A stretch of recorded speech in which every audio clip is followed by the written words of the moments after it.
We are live. It's literally not playing the songs. Oh, I figured it out. There's other stuff in the queues.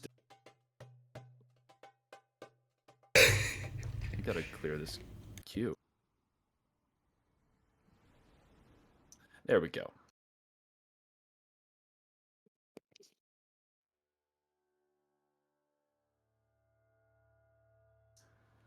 Now we begin. And we begin with a bird's eye view of open ocean, interrupted by smoke and salt spitting from two ships, each vying to introduce the other to the seafloor, though it would seem the lots have already been cast. From the larger ship, a four-masted galleon flying the crimson colors of the colonnade, unrelenting cannonballs crack from the maws of a dozen gun ports lining the vessel's starboard hull, ripping into its neighbor's side. The other ship, a two-masted brigantine flying a black flag, feebly replies with a sputtering cough of arcane bolts and some remaining dregs of gunpowder.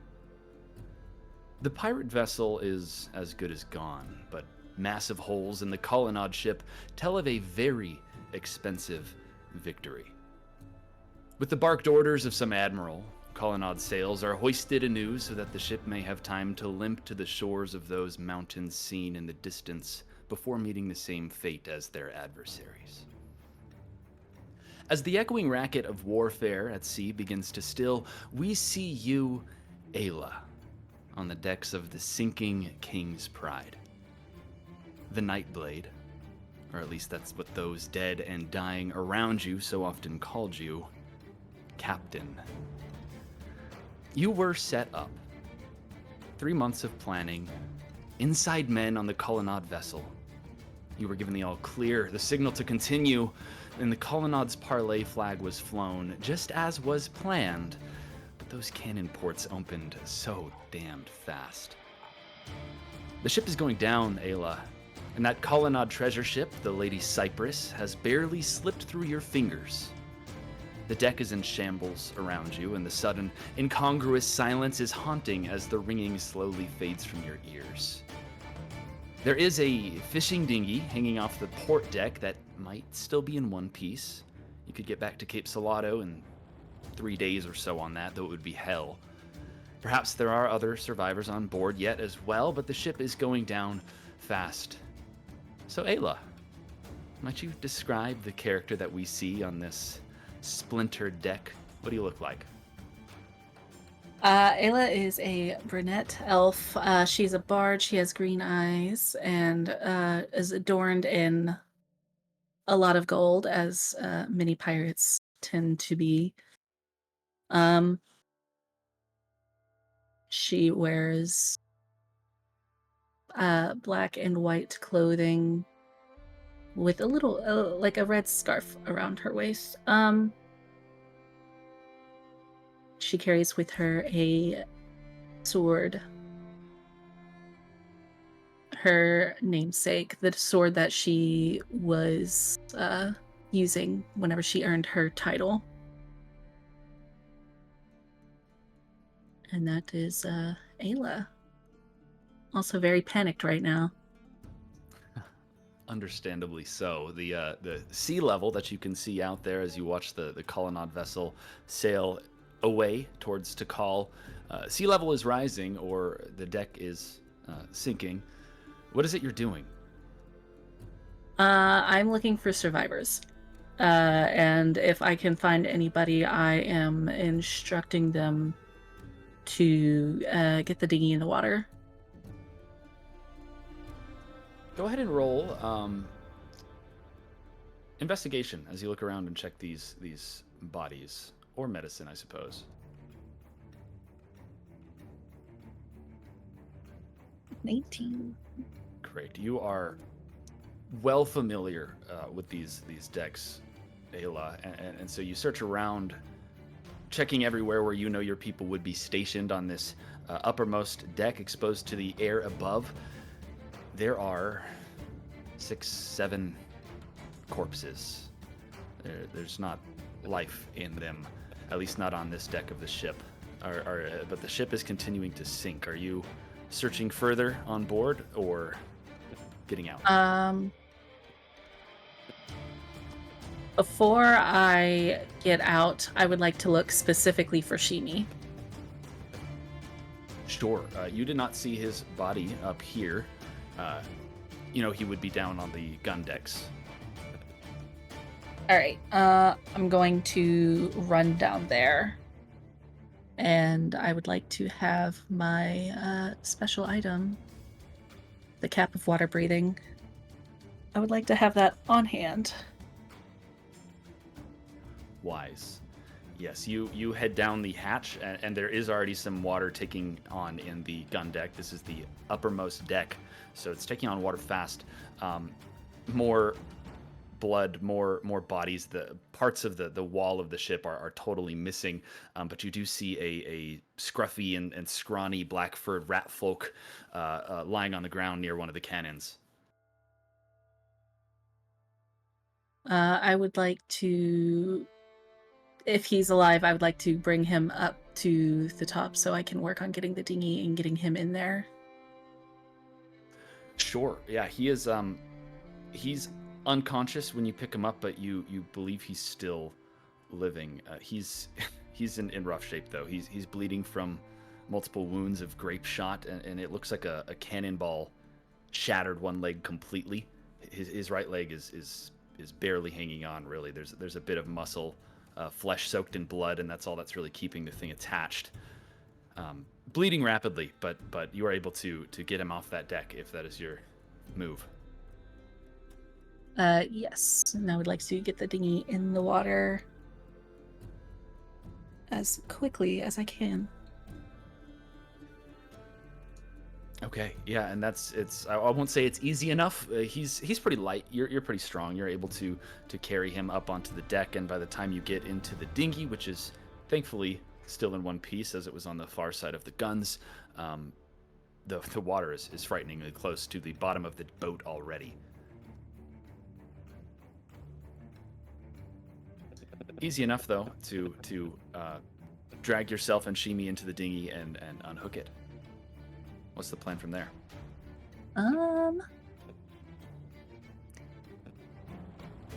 Can I? How heavy? Just for kicks and giggles, how heavy is the dinghy? How heavy is the dinghy? Yeah. Great question. Pretty heavy. It's a wooden canoe that's designed to hold maybe 12 people. All right, so it's heavier than what I can carry. Okay. Then I'm just going to, as quickly as I can, get out of there, away from the ship. Would there have been anything on there that is a must have on hand that I would not already have on my person? I would say no. I mean, obviously, it's valuable. There's the finery in the captain's quarters. There's a whole ship worth of just goods and items. But the stores themselves were very intentionally cleared. Pretty much the bilge was already filled with water because you intended for the ship to be weighed down with other goods. All right, then I'm going to skedaddle. All right, you get in that dinghy. Shimi, still bleeding, coming maybe possibly to consciousness as you begin pulling away.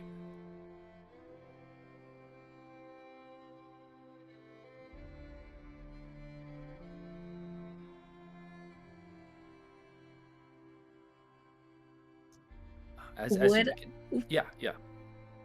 would I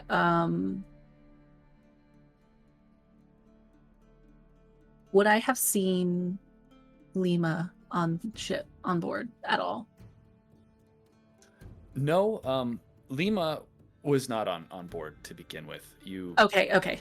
Yeah, she was supposed to be, but the morning you set out, she was nowhere to be seen. All right. Incredible. Okay.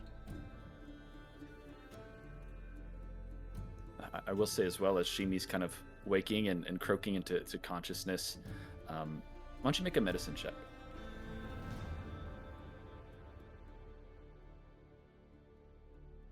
An 8. Yeah, he looks really bad.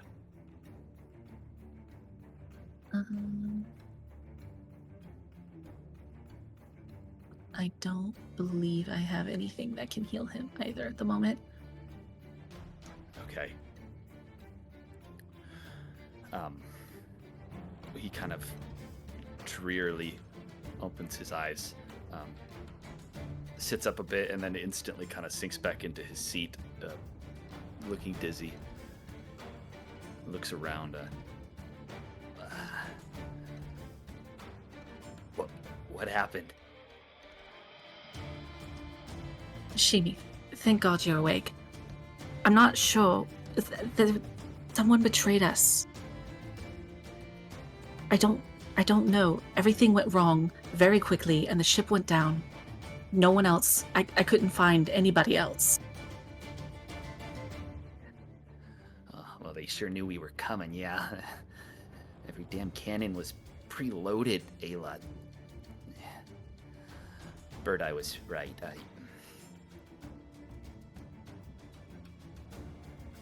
Bird Eye? You've spoken to him? Yeah, just the night before we set out, he tried to talk me out of it, but we almost got him, I think, Ayla. We hit him pretty damn good. He kind of looks over and tries to see around the sinking King's Pride at the ship sailing off.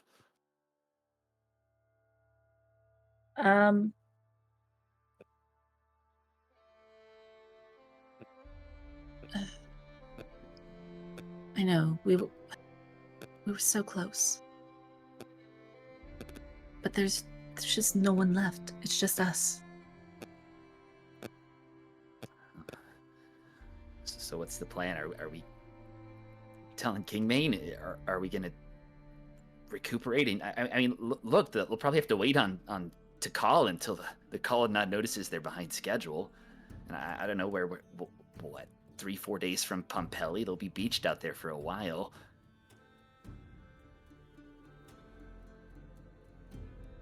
I'm not sure what else to do. Can't say things have ever gone this south. No, but we've never been that close to 3 million pieces, Ayla. Do you really think we've got a chance? I don't know. Maybe Kingmain's got a better plan.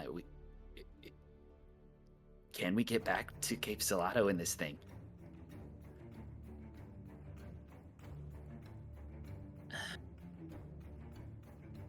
Well, it's either this or we make an attempt to board their ship and take over. Though I don't imagine that will go well. Though, options, neither one of them are looking very good.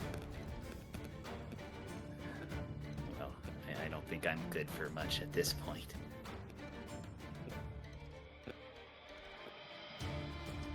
Well, I won't let your death be on my hands.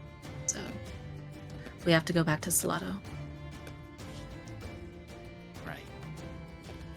Right, okay. That's a good plan.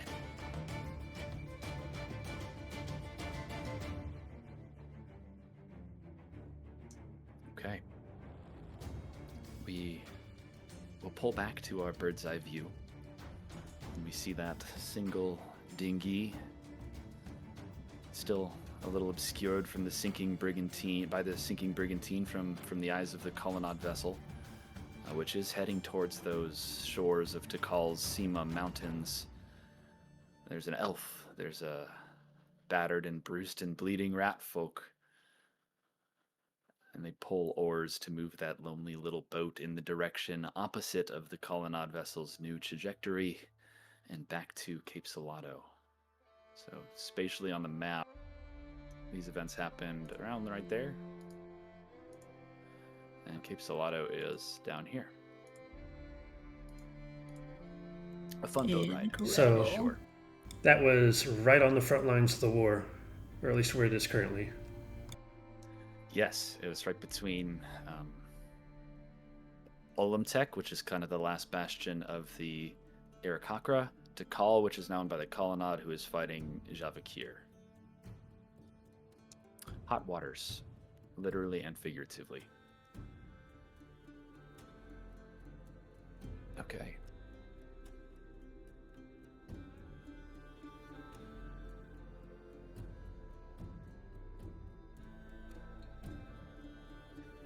Ah, me when I type all the commands wrong.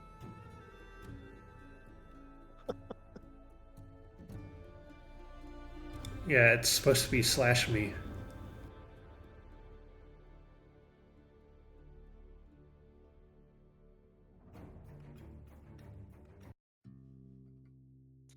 I think I like this bot, but I'm learning.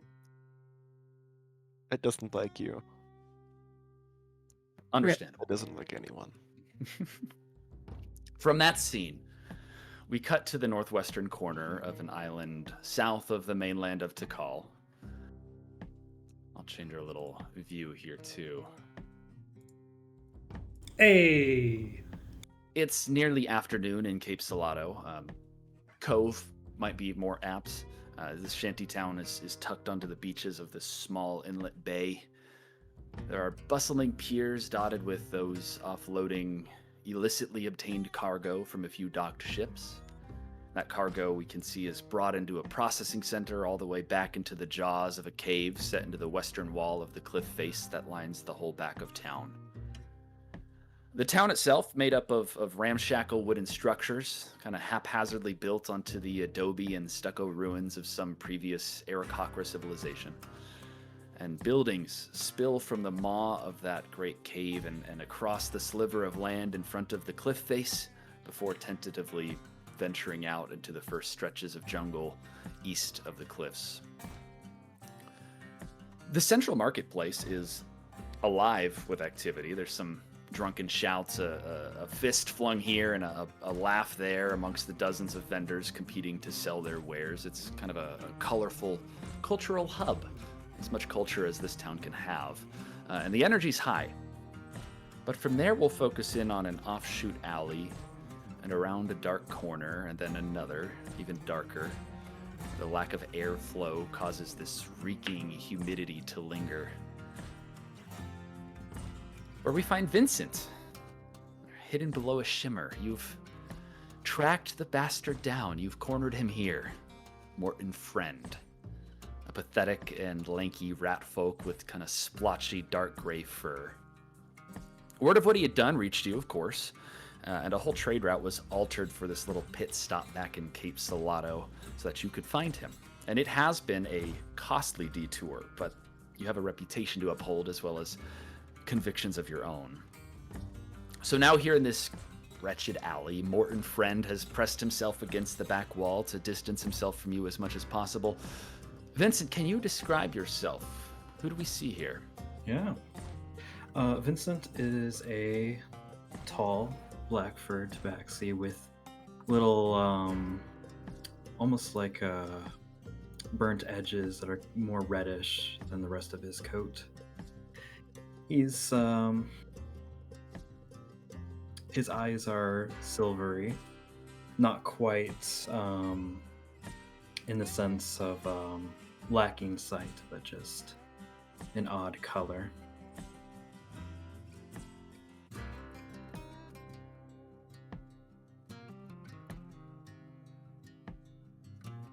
And what is it you're doing here?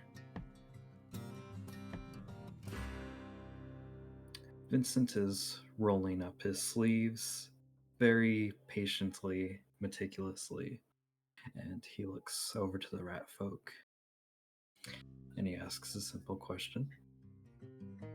Do you know who I am? Well, Do you know what you've done? Are you the owner of the Tide and Trade? You're correct. Yeah, well, look, I've I've done good dealings with your business in the past. I think we can work something out, of course.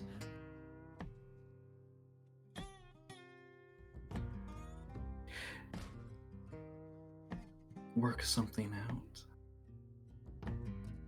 Really? I have connections. I can cut a bargain. I'm sure you can.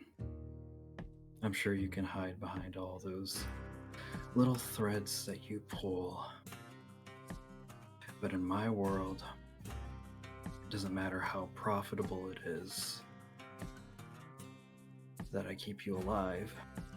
Is that if I find you guilty, I just execute sentence. And I can sympathize. I know men like you. It's hard to grasp the weight of tragedy until it befalls you or a loved one. But I'm here to tell you that tragedy is about to befall you. See, a couple hours ago, a violent criminal just arrived on Cape Salado.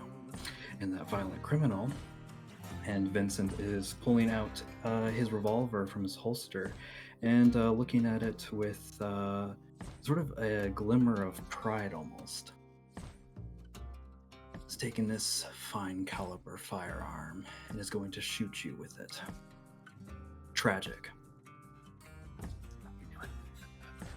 Come on, but there's other methods, surely. No. He points the gun and shoots directly for the head.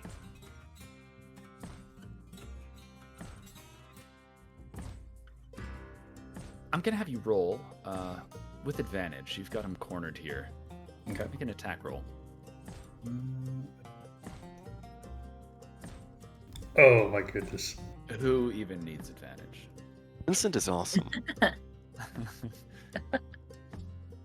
Roll damage as well. Incredible. Yeah.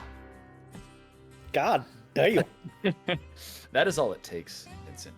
It's a clean shot through the head, and Morton Friend slumps back against the wall. Blood spatters out from the back of his skull, and the corpse falls to the ground.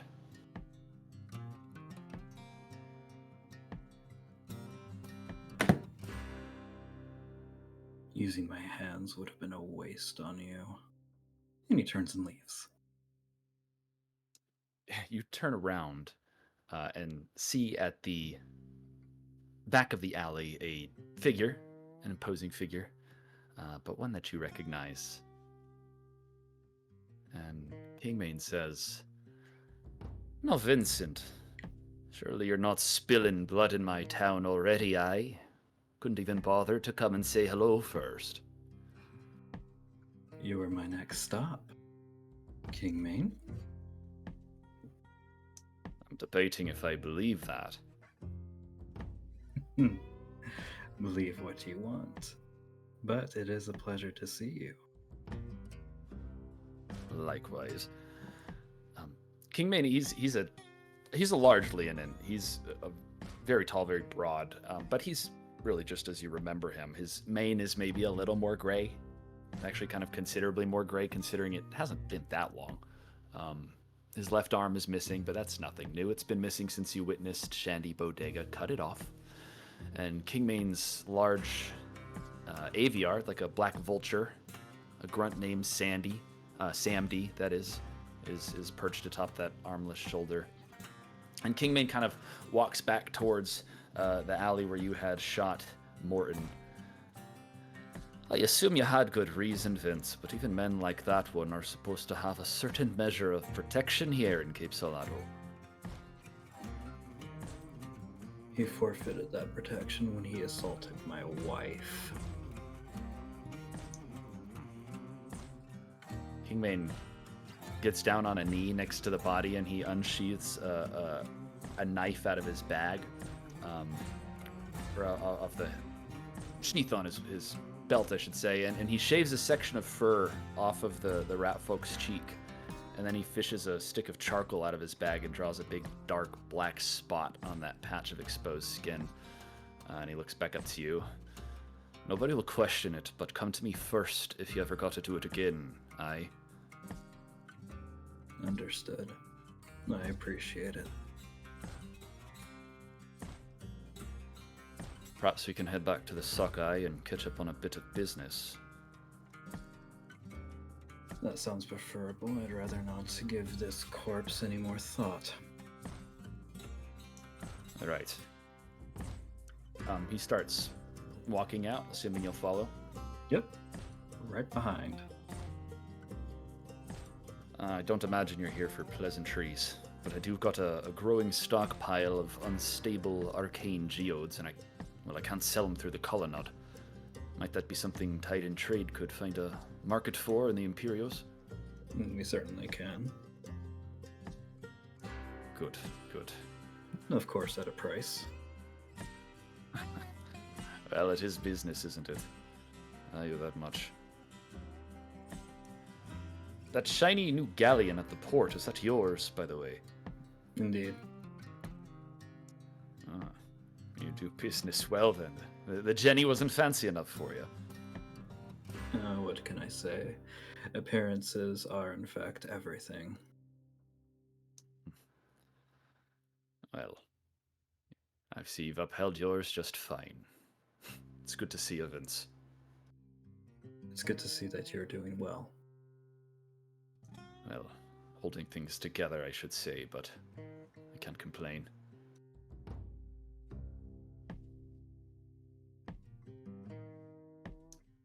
Okay. Where is, Hell yeah. Ayla and the Pride are on a little fetch quest for me. Had some things that needed picking up. They should be back any day now. And The how Pride still gets out now and then. How is Arakar? Hell if I know. Haven't seen the bastard since... Well, you've probably seen him more recently than me. Keeps his distance. Certainly does. I can only hope that he's alive still. I've heard tell of his drinking habits. I'm skeptical if he is. I will keep a fingers crossed for him. Perhaps you can go and find him before you leave town. I'll certainly see what I can do.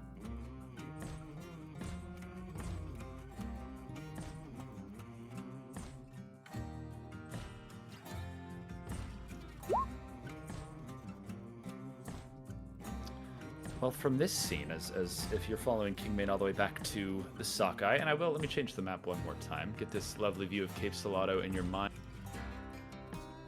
Yeah.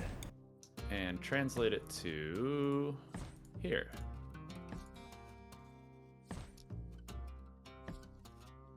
We're coming from here-ish and headed to the Sockeye Tavern, which is, well, let's transition there.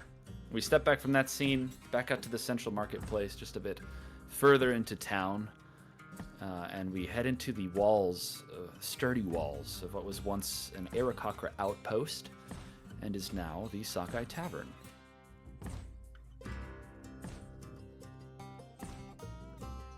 better believe I'm switching the music again. I'm going to get better at this in no time. Fuck.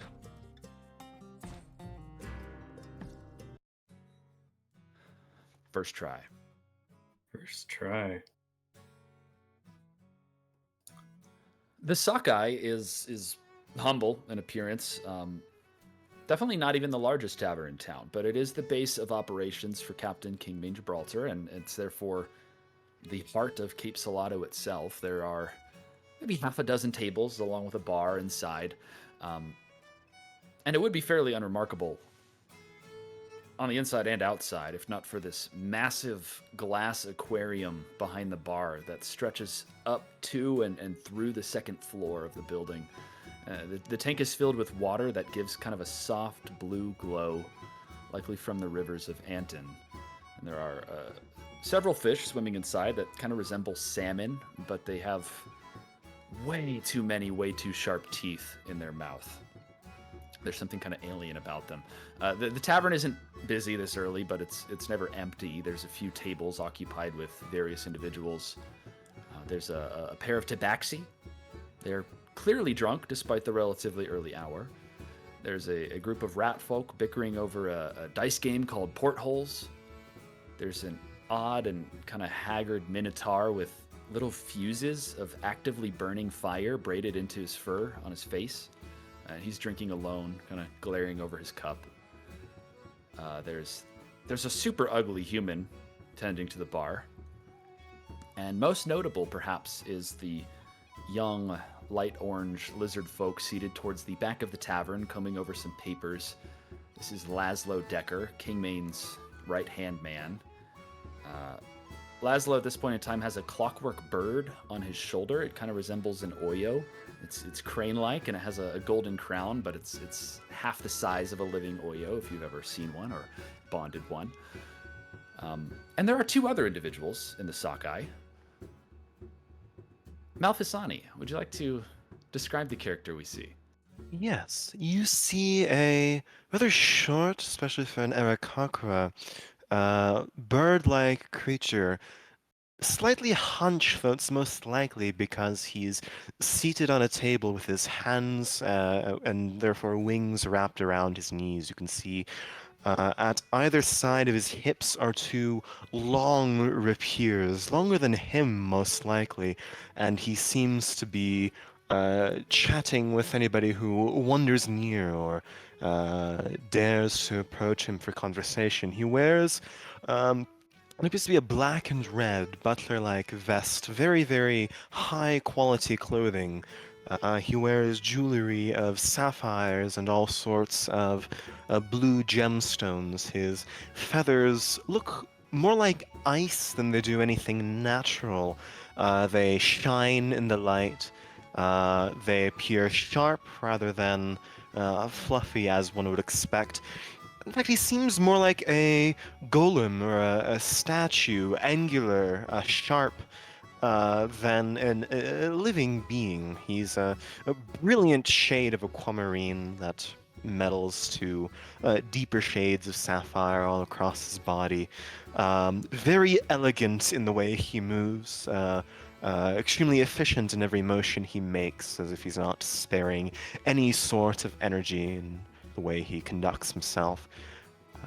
He doesn't have a drink. He just seems to be observing people, and most likely those with an AVR, those who seems to be important, seem to attach or catch his attention from afar.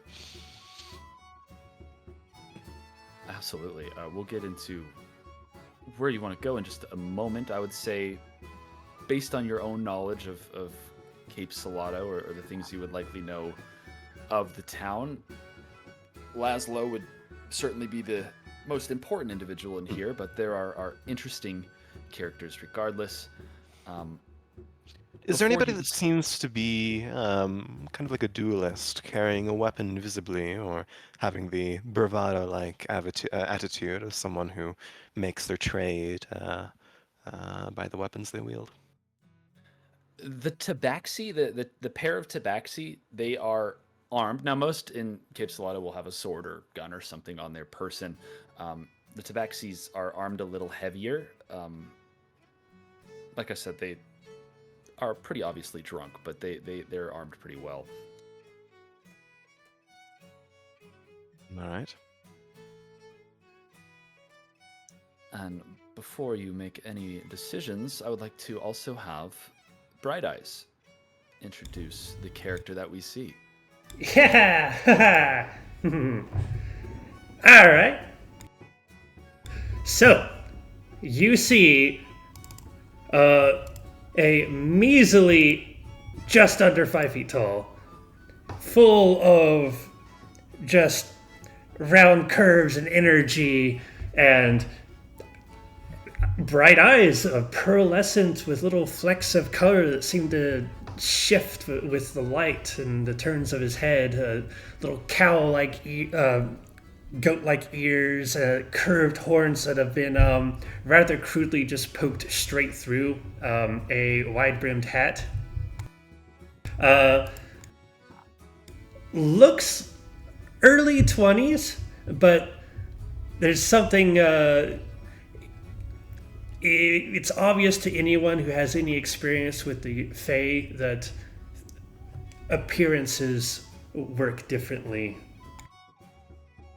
He's wearing kind of a loose top layer shawl, bottom layer, basic pants with like a leather over covering, from which there hangs a plentiful set of different tools, pieces of interesting scrap metal.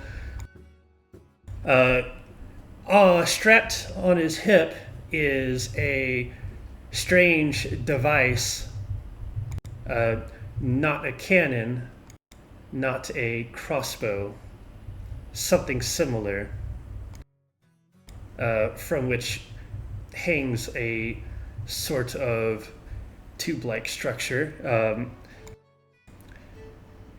and he has a nice thick jug with several kind of glowing tubules showing different liquids at different levels, bubbling, spurtling within their little glass baubles along the side of it.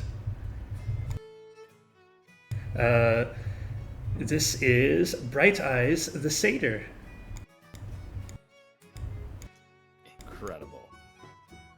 Well, to both of you then, what are you doing in the sockeye?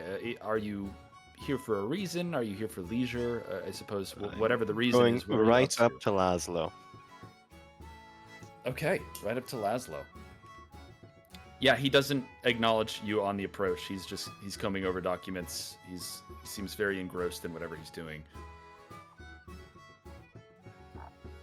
Oh, hello there, friend. You seem quite busy today. Yeah, hi. Gizzard can get you a drink if you need. I'm, as you say, I'm a little looking for busy more at than the a moment. drink in this tavern. What's your name? What's your little claim to fame? Laszlo Decker. Kind of King Maine's eyes and ears. Running a town. What more do you want? Well, I'm here to inquire if you have any information on where, or at least the current location of Shandy Bodega is. Yeah, okay. Look, Shandy is... Yes? I believe I made myself clear. I can't tell you where Shandy is. Somewhere off, I don't know, being a bastard somewhere, I guess. That's what he does. Well, your you- purpose is to know things. You're the ruler of this place. Well, the eyes and ears of King Maine, I suppose. Right. Can you tell me, at least direct me to someone more important who might know where Shandy Bodega is? Well, I assume you come asking because Gobadai Swami's in town. Yes? Well, I don't recommend asking him, but Gobadai... Why do you think I care about what you recommend? I care precisely about what you know and what you can give me in terms of knowledge. Sure.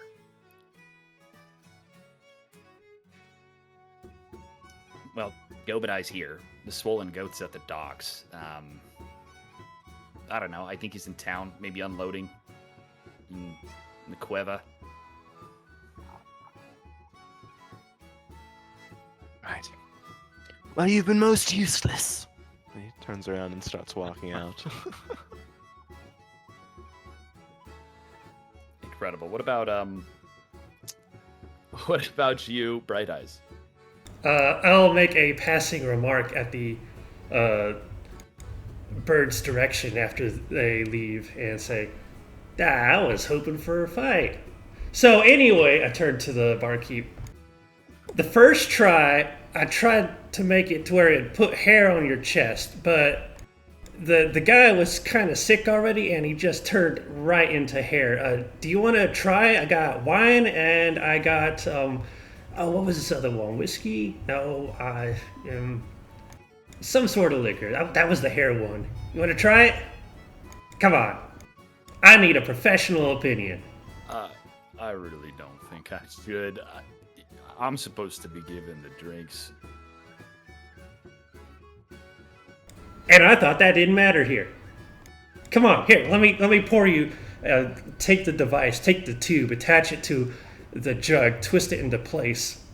Tap the jug, a little arcane glow kind of filters through one of the glass baubles of liquid.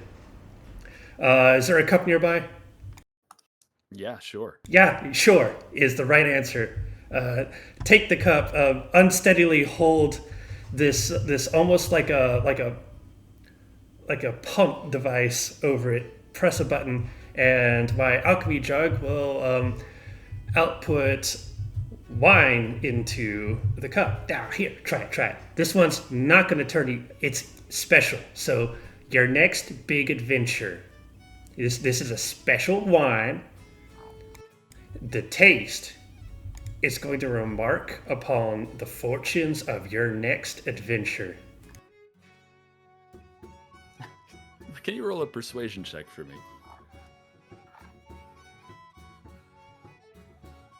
12. He picks up the glass and kind of swirls it and looks at it and smells it. How does it smell? It smells like grapes and floor. You're saying you're passing this off as wine? Oh, I mean, there weren't any grapes involved. I mean, I tasted a grape before.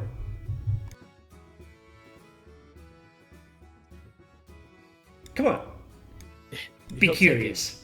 a very small, very tentative sip of this concoction. So, it tastes like someone took a handful of grapes and one overripe cranberry, stomped it into the wood floor, and left it for about 2 weeks.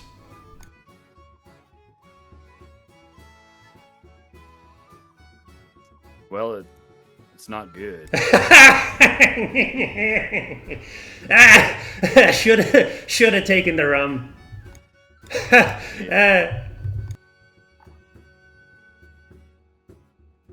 No, but it'll get better. And next time I'm here, you better drink the better wine. Well, I can't say I'm looking forward to it, but if you're here, I'll be here either way, in fact. Say, since you're such a good friend, can you show... Wait, I better be polite first. Hi, I'd like a drink. That I can do. He pulls up a glass. Anything in particular, or are your standards as low as this glass?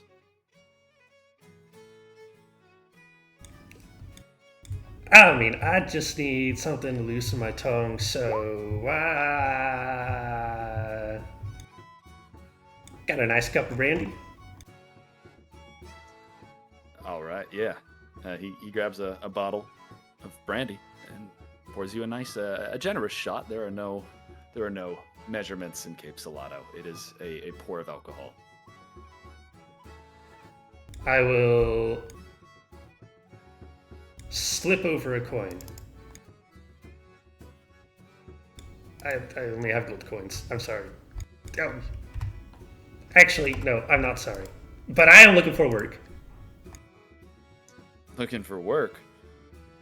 Yeah. Kingmane would be the one to talk to if you're wanting to set up long term or getting on a crew. Don't Kingmane, he's very, very serious, I think. Unserious work is what you're looking for, then?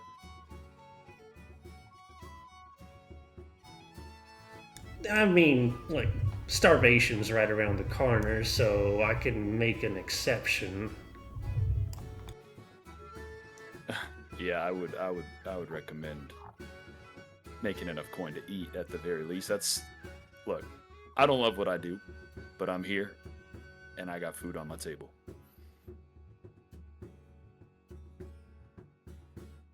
All right, well, off to Kingmain I go. I will say, as Laszlo kind of watches Malfisani depart, you catch his eye, and you see him kind of look over you very, very carefully. And he I waits see for- him. Oppose. He laughs about it. Is he waving me over? Or Bright Eyes? Laszlo seems to be waving Bright Eyes over. Gotcha. More important. Yeah, I'll join him. Hey, Howdy. hi. You're from the wilds, huh? Well, I have been working with a most esteemed company, but at the moment I am independent. One would say, shoot, I'm not so good with the big words. Freelance. Well, I'll give you a coin if you tell me how you got to this plane. 2 if you actually know how. Well, that's kind of fucking rude. Is it? I suppose I'm sorry. Look, are you magic? I know a little. Then you already know. So, just extrapolate. Well, I'll tell you what I do know. My fish over there, they familiar to you? Look over to the piranha salmon. Ooh. I walk over and press my face against the glass. Did they try to eat me? Yeah, kind of. They are not friendly. They go towards the motion as if they're being fed, but of course you're on the other side of the glass. And do I recognize them? Roll a history check. Ba With ba advantage. ba ba. Well. No, they're weird fish. These are obviously mimics. Nah, I don't know. I don't recognize them. Well, they're from the wilds. That gives me a little bit of an indication. The wilds are, I guess, big enough to not recognize every species of fish, huh? Every once in a while. Are you they doing like research? You're not planning on like visiting or anything? Well, I don't know. Research, I guess. Whatever free time I have isn't much, but I am very interested. No. Trust me, this place is better. Why is that? Because stop asking bad questions. Now,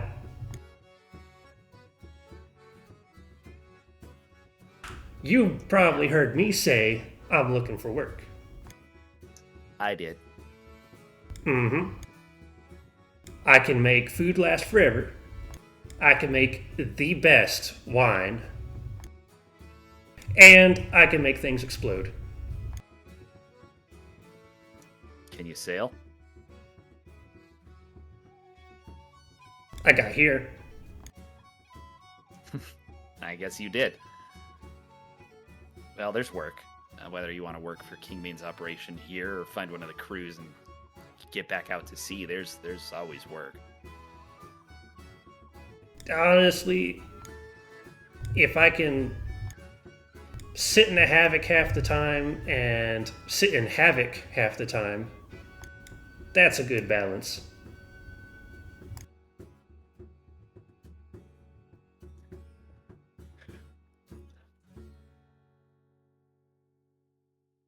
While Bright Eyes and Laszlo discuss employment opportunities in Cape Salado, I want to go outside.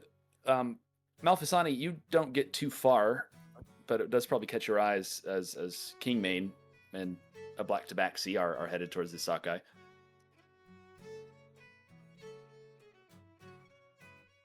Then I'll approach.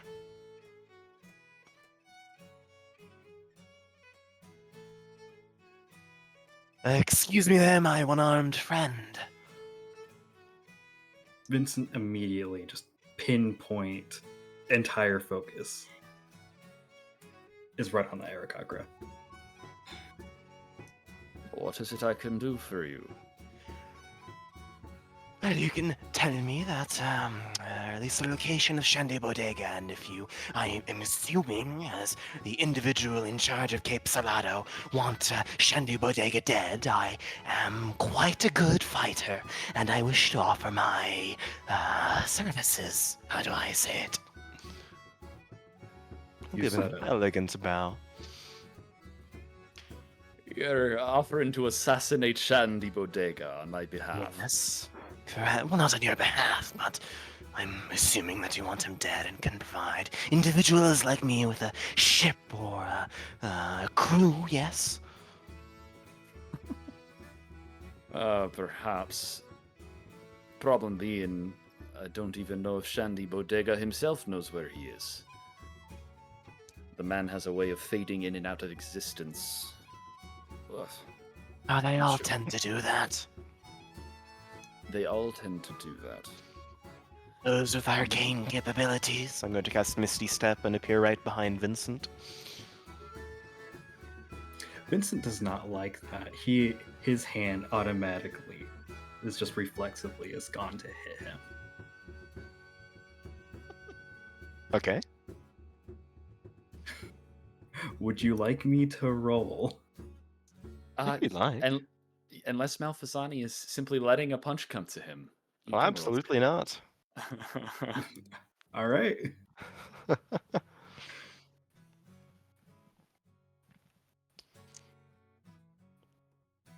Ooh.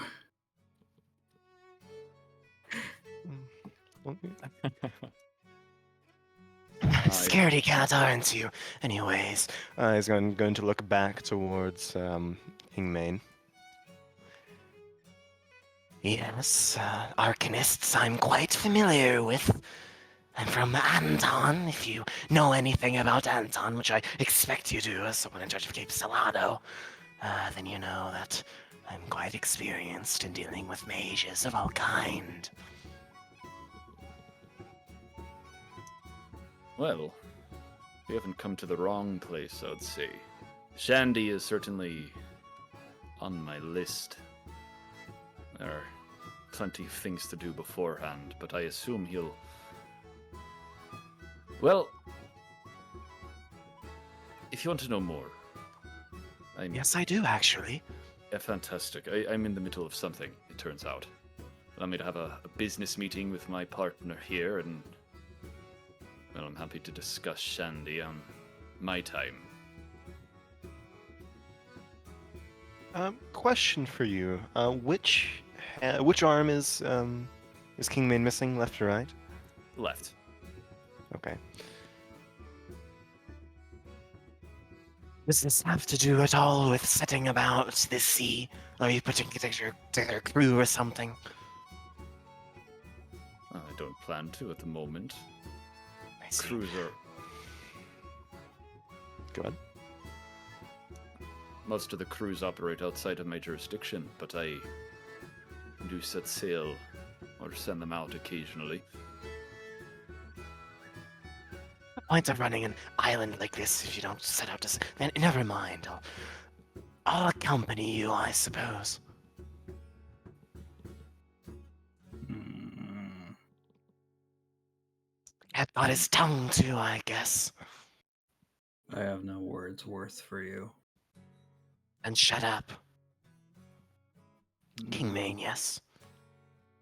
It is a pleasure to meet you. I am Malfasane Chena Anvalier, And I'll extend my left hand intentionally. He cocks an eyebrow. On my own time. And he turns and walks back into the sockeye. Turn to Vincent. And I presume you're his bodyguard. I'm his business partner. Goodbye, Malf. And he leaves. Right. I will follow along. Okay. Yeah, Kingmane and we'll take Vincent kind of back to where Laszlo's at in the corner where they have some operations. Oh no, set up. going back there. Okay. Well, first, the only time Malfeasance looks a bit embarrassed is when they go right back in to see Laszlo. Incredible. And Bright Eyes will be, at this point, showing off. So, I made this about a year ago, year and a half. Look, here, give me a fork. A fork? I go over to a table and pick up a fork. You swipe a fork from a rat folk. I'll give it back. Here, watch this. It's really cool. There's a dartboard. There's a dartboard. Yeah, sure. I shoot the fork at there's a thunk of air, and the device propels like a crossbow the fork across the room, and it lands in the wall. Not on the board. That was honestly kind of an impressive amount of speed you got on that. You made all this yourself. Yeah, well, I mean, you gotta find ways to survive, like the mutants and the rust gangs, and Yeah, fair enough. it's much better when it's shooting like fire or acid or whatnot. Incredible. I'm going to zoom back out of the sockeye. Dakar, I don't disagree.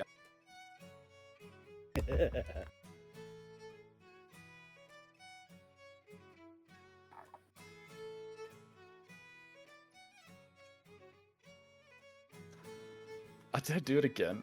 What? Songs in queue. Oh, I just went dyslexic and put the exclamation point for.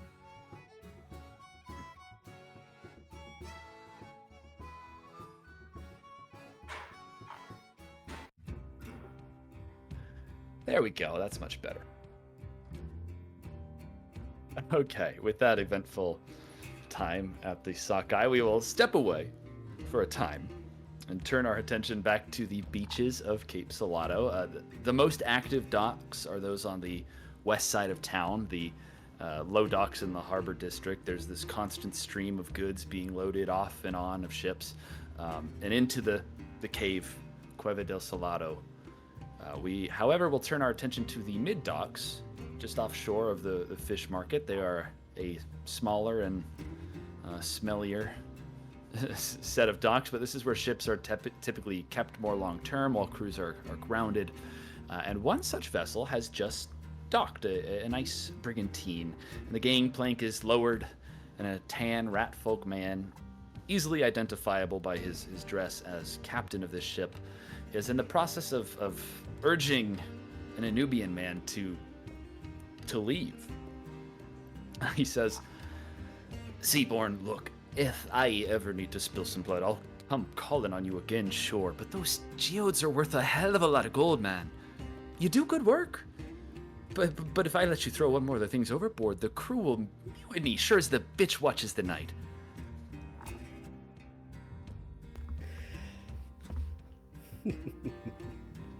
Well, you will not be the first. And I doubt you will be the last. It is understandable. Though I do hope your crew can do as well without the practiced blade on hand. This rat folk, for the record, is Captain Ladrian, and yes, he is effectively firing you. Dakar, this is your third crew this month. Can you visually describe the character that we see? What does Dakar look like? Dakar is a black-furred Anubian man in his late 20s. He has a small scar on the bridge of his snout with golden yellow eyes. He has the sleeves of his shirt rolled up to just below the elbow. And on his right arm is the tattoo of the King's Pride flag. The top of his undershirt is unbuttoned, enough to expose a bit of his chest and a few golden lines of another tattoo that look like tentacles. He walks with an obvious swagger, in some very fancy looking boots. He carries no weapons, nothing visible, which for pirates is a very odd thing.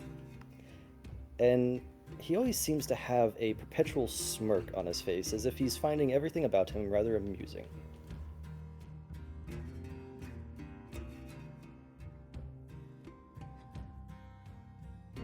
And he has no tail. And he has no tail. I actually didn't know that. Be it. Be it. We'll probably find someone seaborn. Like I said, I'll keep you in mind.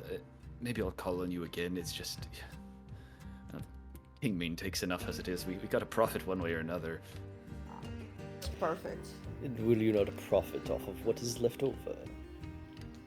Yeah, we'll profit, but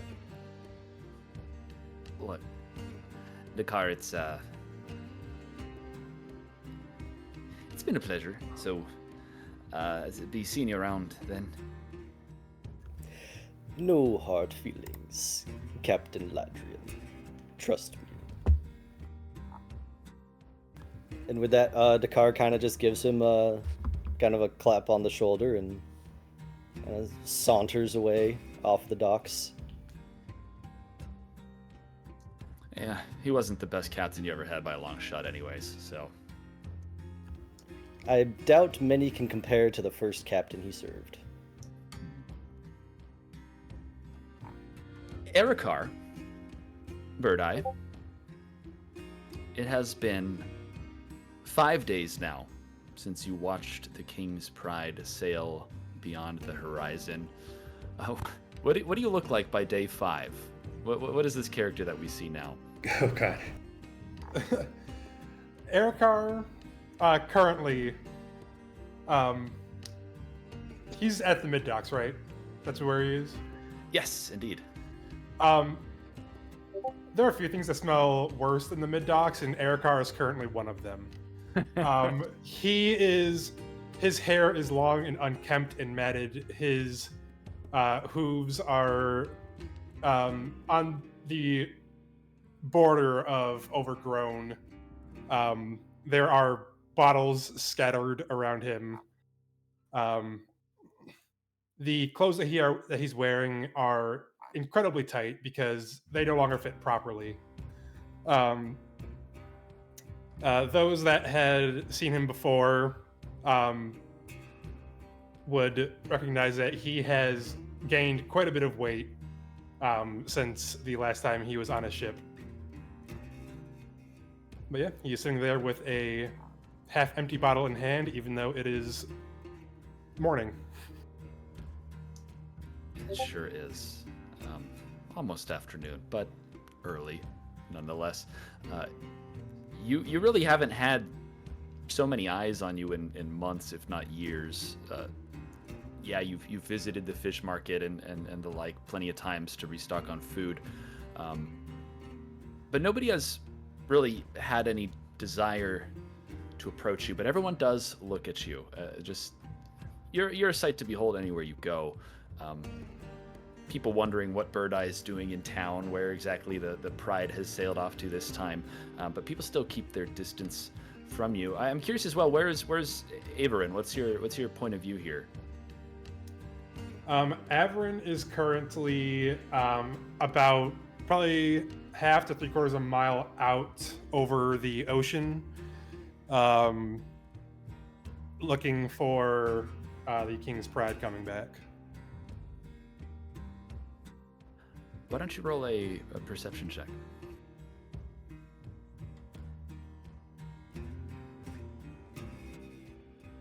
14. Yeah, you see a small boat on the water. Not the King's Pride. Might catch your attention.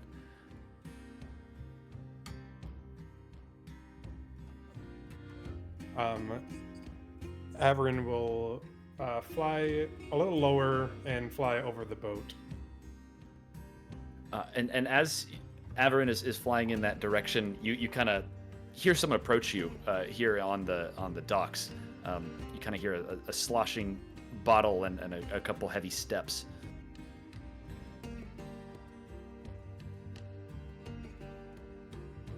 His focus is on looking through Averin's eyes. He hears someone approaching, but he does not care. It's very disorienting to be in two places at once. You've probably mastered it more than most, if not any. Your sight and your mind is kind of still through Averin's eyes as you get closer to this boat and you start making out the details of it. But here on the docks, you hear a voice and you feel a tap on your shoulder, like a bottle's being tapped against your shoulder, and a man says, "Seeing you're running low, friend. I was too gold sound for a spot of mine."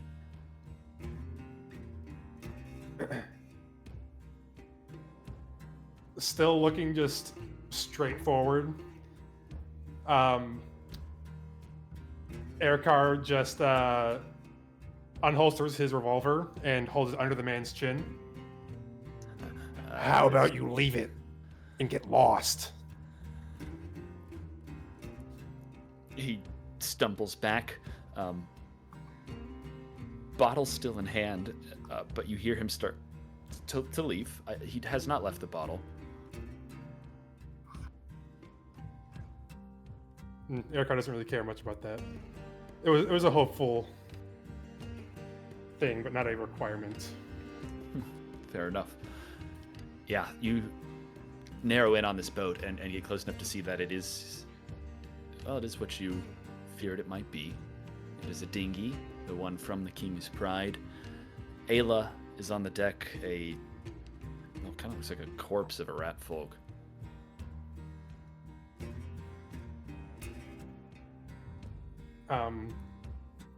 I think knowing how Erikar thinks, through the bond that they've had for decades at this point, or at least like a little bit over a decade, Averin will fly down to the boat and land on it to further check on the status of the corpse-looking one and the elf. Ayla, what's your response? Upon seeing the bird, would she be within 120 feet of the docks at that point, do you think? Not quite. You're maybe half a mile out. Okay. She would turn to look to see if she could see anything, see him out on the docks yet, and then look to his bird and give a very tired wave and just say, "We're all right. We're heading in."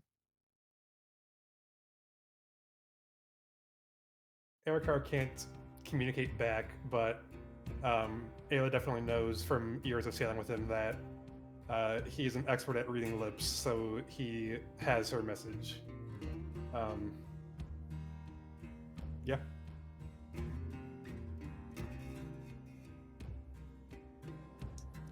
Excellent. Ayla, do you have healing spells? Have you healed Shimi at all at this point? I do have one healing spell. I would have used it on him for sure. Yes. Yeah, you've kind of stabilized Shimi. He's still not doing well. He's tattered, torn in blood, or clothes are torn and bloodied. His leg is still not functional. It'll probably need to be amputated, but he's alive. Or Shimi. Dakar, why don't you roll a perception check as well? Oh boy.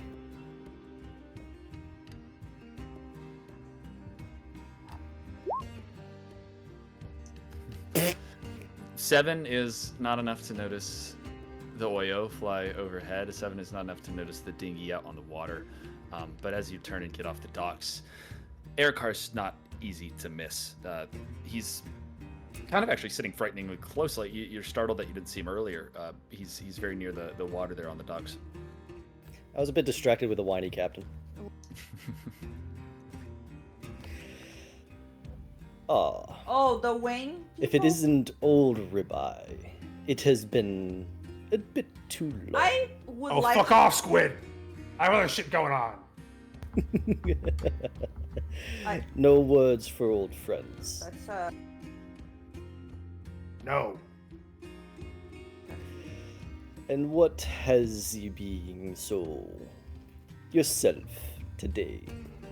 Is it the fact that your bottle be almost empty?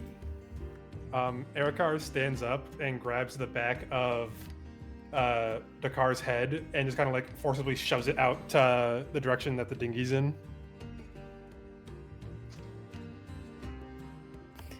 Dakar doesn't really resist. He's used to Erikar Okay. being a bit Shion, did you buy the grumpy. ring? Wait, did you buy the Yeah, Dakar, you can see the boat out there. It's getting close. It's not quite to the point where you can recognize, but they'll be on the shore very shortly here. And what Because has that's the only thing when you Oreo spotted today? Shimi with half of his leg gone, and Ayla. They left on the King's Pride and are coming back in a fucking dinghy. If Erikar could see out of his own eyes, he'd see that Dakar's perpetual smirk falters Exactly. at hearing this. Also, you can start gearing up your The sage, pride. in case I need you to please be here as a healer with me. There's no sign. If there was a sign, don't you think we would see it? As all their accessories right now. Ye be the one with the bird's eyes, Erikar. So I asked you. So But that Think with being your said, other head for once, you stupid dog! We can give you what you I'm need going to for forget sage, that for now. which I assume is what Adam But needs, you are which saying is that just a necklace and a Ayla- ring. And Shimi, beyond that dinghy. Yes! Right, so look at the material there. How long will it take them to make it to the port?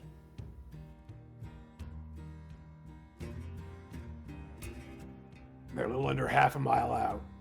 Probably 15 minutes tops. Oh yeah. Not fast yeah, enough. Yeah. Now that Dakar is going to break away from Erikar, and he's going to jump into the water and start Honestly, just that's kind swimming of the case for everybody. faster than he can Like, run there's out to way the less dinghy. savage gear.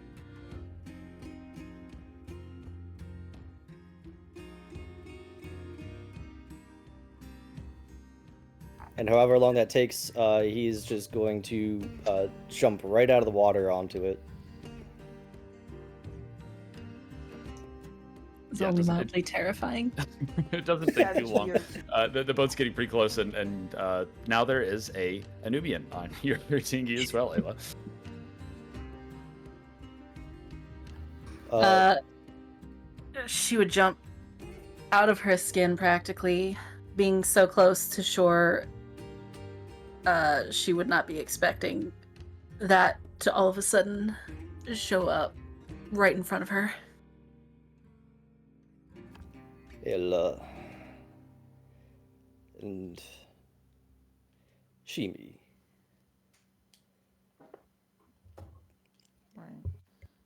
I would love to say that you are lovely as always, Ella.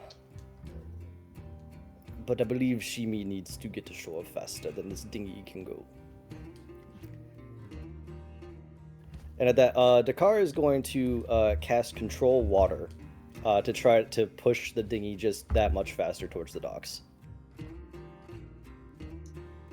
Awesome. Yeah, the wave kicks up behind you, kind of pushes the dinghy up.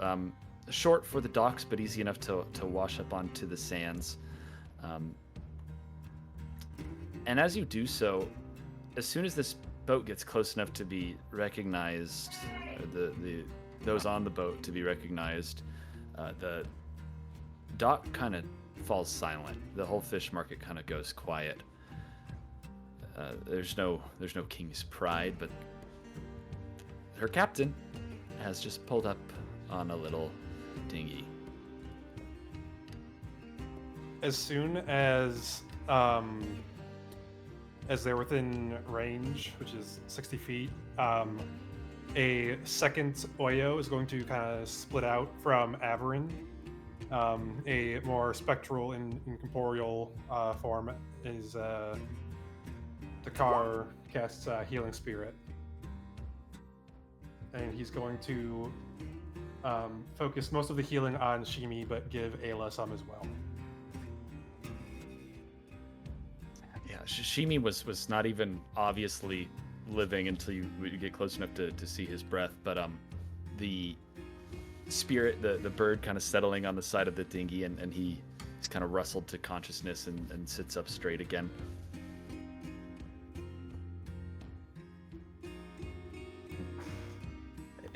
We made it then, Ayla? Yes, we're here. Oh, thank you. Where in Salado would you take someone that needs more healing than spells? I imagine there's an infirmary. Yeah, there's alchemical setups, and there's an infirmary as well as more clerical healers. Yeah. Okay. How heavy is Shimi? Oh, not very Erikar- heavy at all. Erikar can carry him if the dog is a little too wimpy. Hey. I have 10 strength. Oh my pain. Ishimi is very light. He's not large. All right. A Well lot of then, direct hit on this build. as soon as the ship settles, Dakar kind of picks up Shimi and starts carrying him off towards where the infirmary is. Are we going to the sockeye? No, friend. We are getting your leg looked at first. I imagine you and Ayla have quite the tale to tell us on. Yeah, and Dakar, I don't think we have time. My leg can wait at least a little more. Shimi, you're going to the fucking infirmary!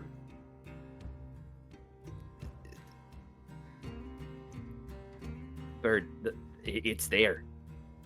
It's on a beach. It's just waiting for us. We don't have time. We need to get King Maine and get another crew and get back out there. Oh, don't worry. I'll be going to talk to King Maine. You already Perhaps have you a best headpiece be and going with pants? Ayla then, Ayla. You know how those two can get. Oh, she would already be up on the dock and heading that way.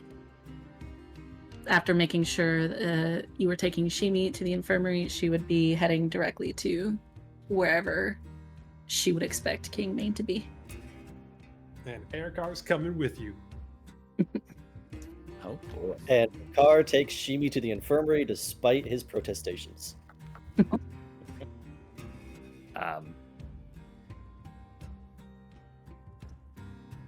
see. Can you roll any one or two of you a perception check as you split off your ways? Just all of us? Oh, damn. That'll do. That'll do. I don't know why I rolled twice, but it's fine. Ayla, you are the first to notice as you split and Shimi's kind of mumbling and protesting. From a nearby, what would you call it? A beam coming up from the water. A little black bird flies off, and with that perception check, you clock it pretty instantly as an AVR, a Zolta. Is it a familiar one to me? Like, would I know who it belongs to or no? A couple in Cape Salado have Zoltas, but they are listeners. They repeat things that they've heard. Incredible. I would turn back to Dakar and whistle at him to get his attention. And just... actually, no, I won't do that. I'm gonna use message. Magic for the win. I'm gonna use message, and I'm going to send it directly to Dakar, and in his mind, he will hear my voice, and I will say that, Dakar, there's a bird. Don't say anything. Don't let Shimi say anything. It's not safe.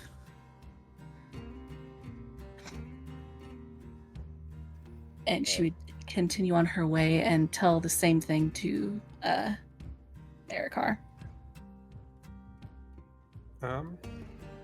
Erikar will, at this point, Averin is taking up his perch on one of Erikar's horns. And Erikar will just whistle, and Averin will take off, and Erikar will have Averin just kind of watch from above where this bird goes.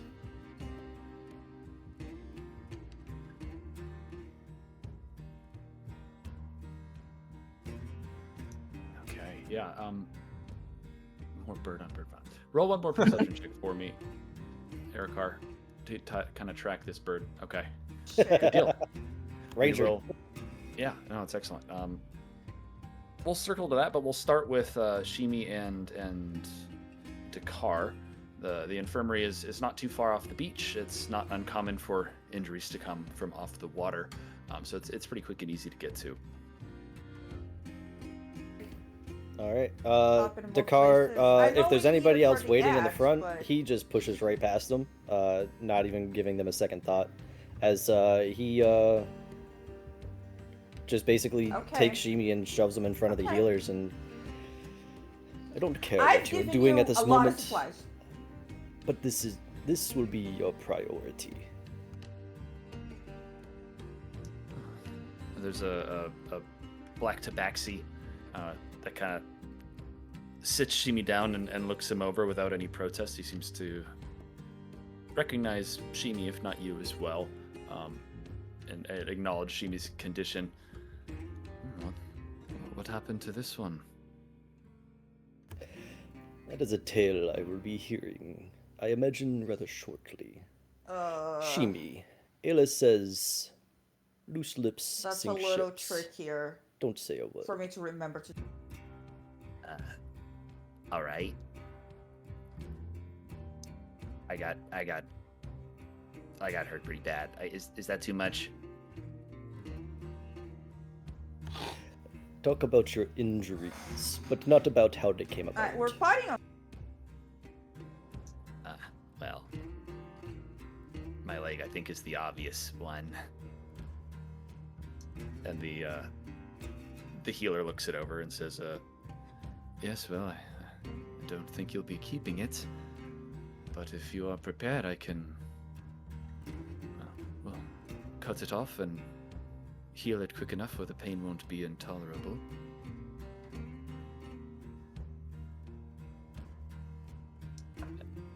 Shimi agrees, and the process is... He screams the moment it happens, of course. There's still enough flesh and tendon that has tried to heal back here where there are nerve endings, there is pain, but the leg is severed and quickly healed with some clerical magic, and some balms are given to Shimi to tend to it with. Dakar would probably be sitting there during the procedure and just kind of like There was holding a Twitter Shimi on the account. shoulder. Make sure he doesn't There was a Twitter flail account. about too much. And just be there. Peg leg Shimi. Excellent. Well, that is a done deal, and we'll head back then to the Sockeye, where... Well, let's first have, before Ayla and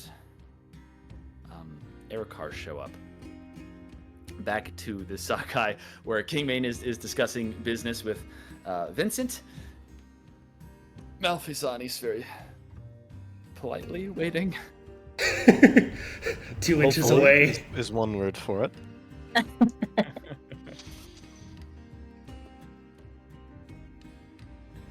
Discussions are underway when a whole group of individuals kind of suddenly pushes their way into the Sockeye, and I'll switch music one more time here.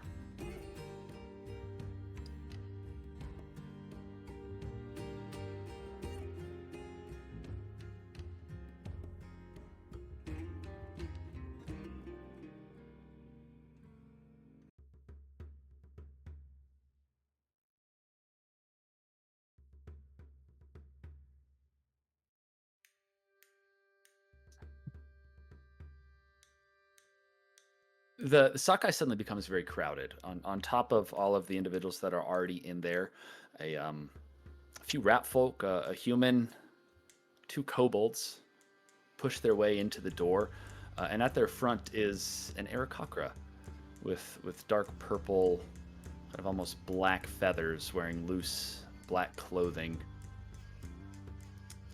I'll say, Malfisani, you could roll a history check on this individual. I absolutely will. Come on, nat 20. Lore. Oh, that's close. Ooh. I tried to. You've taken good note of Shandy's circle, Malfisani. This is Hacha Yatal. He is bosun to Gobadai Swami currently. Gobadai, of course, is somewhat famous by proximity to the supposedly immortal dread pirate Shandy Bodega. Gobadai, you've kind of come to piece together, perhaps disappointingly since you've gotten to this town, that Gobadai claims to have broken off of Shandy's crew and is looking to join Kingmane's coalition here. But Hacha is his bosun. Gobadai was once first mate to Shandy, but now he's sailing with his own crew, and this man pushes his way in, ignoring Vincent, ignoring Laszlo, yourself, goes right to Kingmane.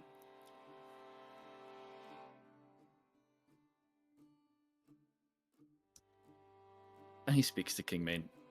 Kingmane kind of watches him come without a comment. No one else in the tavern seems to interject as this little mob works its way into the Sockeye. He says, Gobadai is not pleased, Gibraltar. Charging over half of our potential profits. I know you to be a pirate, but your prices are a truer robbery. Kingman replies, Now, Hacha, Gobadai's getting the same starting rate as everyone else. That's what it'll be until he proves himself to this coalition. But if you're still getting cold feet on the matter, Laszlo can write you a receipt. You can get your goods back and you can sell elsewhere.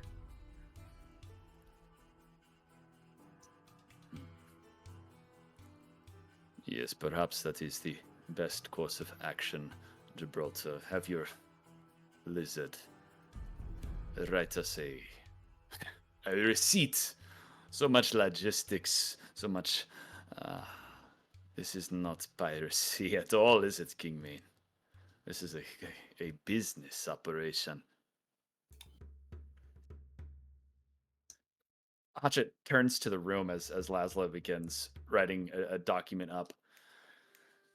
I had hoped to be impressed by the infamous Kingmain Gibraltar, but it seems that Gobadai was right, and Cape Salado is a town of truly spineless men. Men who are surely to be dead soon. We have a question for you. What is your question, bold bird?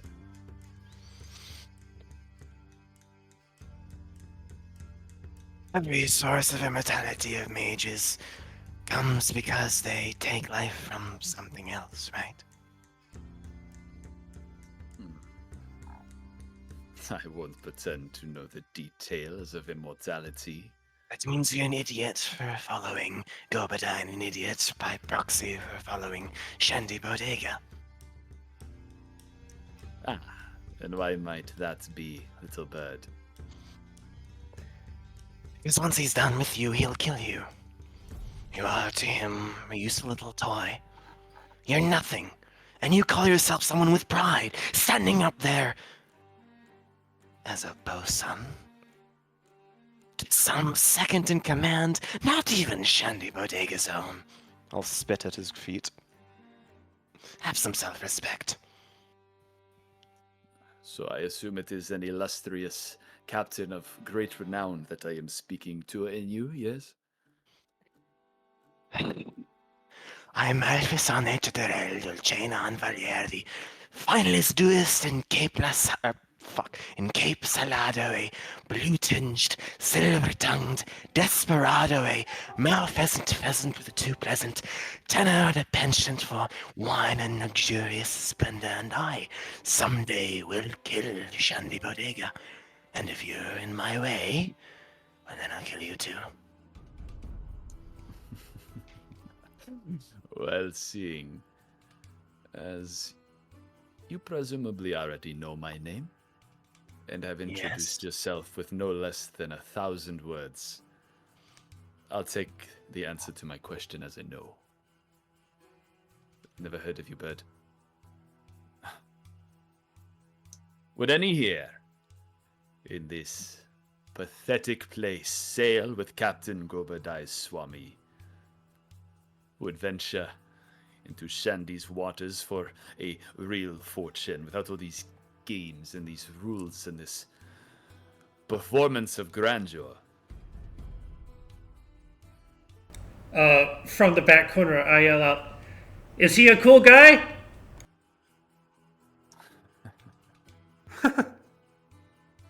Cool guy. If you're looking for a pleasant time, perhaps not. If you're looking for riches, perhaps.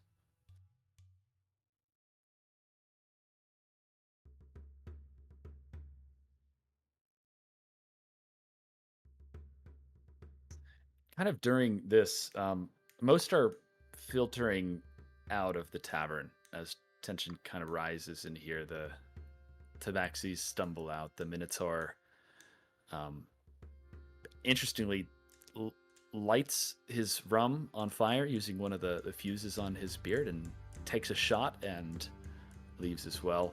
All of the other visitors kind of filter out, but during all of this filtering out, Ayla and Erikar filter in.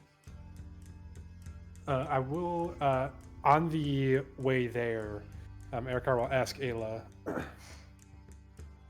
You're the one that got sent out. Do you want it first take or me?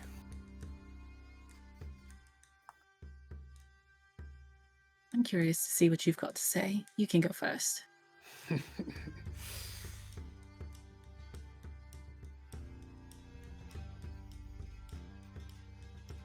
Then, Erkar, being the dramatic old man he is, instead of just opening the door, will kick the door open.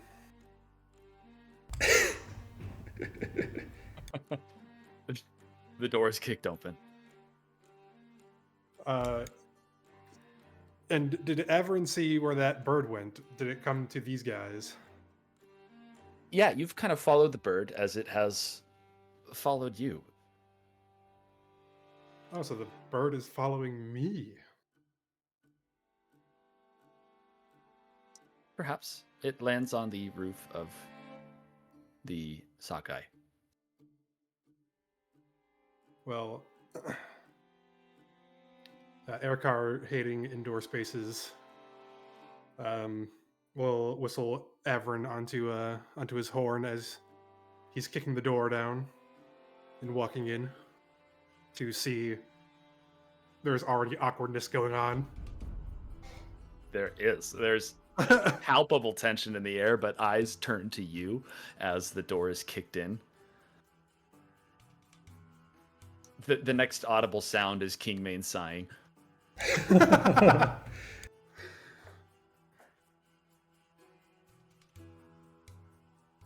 I see you have a line to tell you off today, Gibraltar. Welcome, Bird Eye. What a pleasure it is to see you.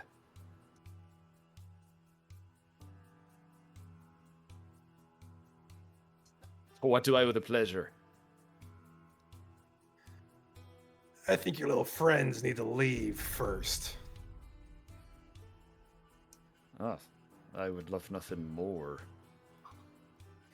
Erikar will reach into a little pouch on his belt and pull out this iron grenade that Shimi gave him. Right. Oh shit! I know all of you get the fuck out before you all blow up. Vincent sits up in his seat and looks at Erikar. Oh shit! Very surprised. Not particularly at the grenade that he's holding, but of how he's let himself go. Yes, Erikar is nothing like the man that Vincent would have once knew. There's some vomit crusted on his chin and part of his neck.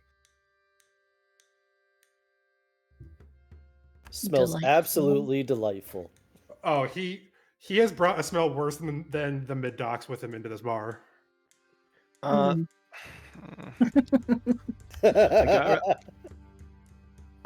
wish I had prestidigitation, so I could... No, it's okay. I got soap. And that's how you get Malfi to leave the bar.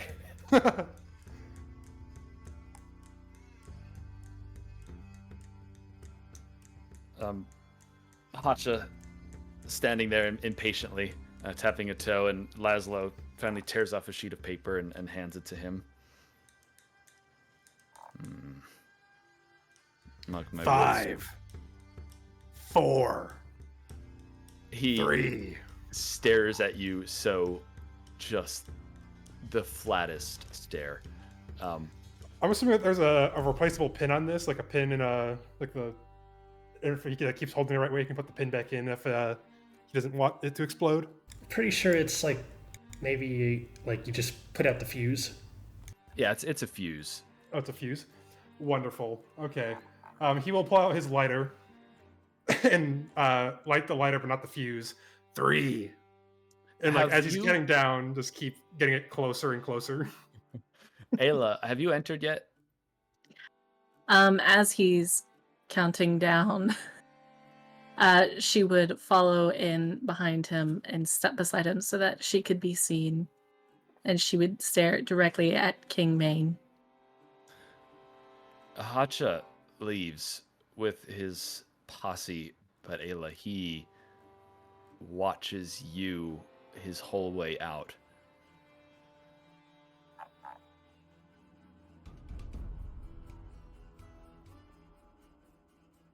I turn over to Laszlo and ask the lizard, who are we rooting for?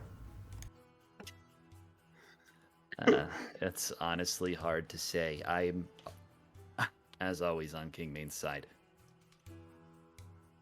Okay, thank you. With the others gone,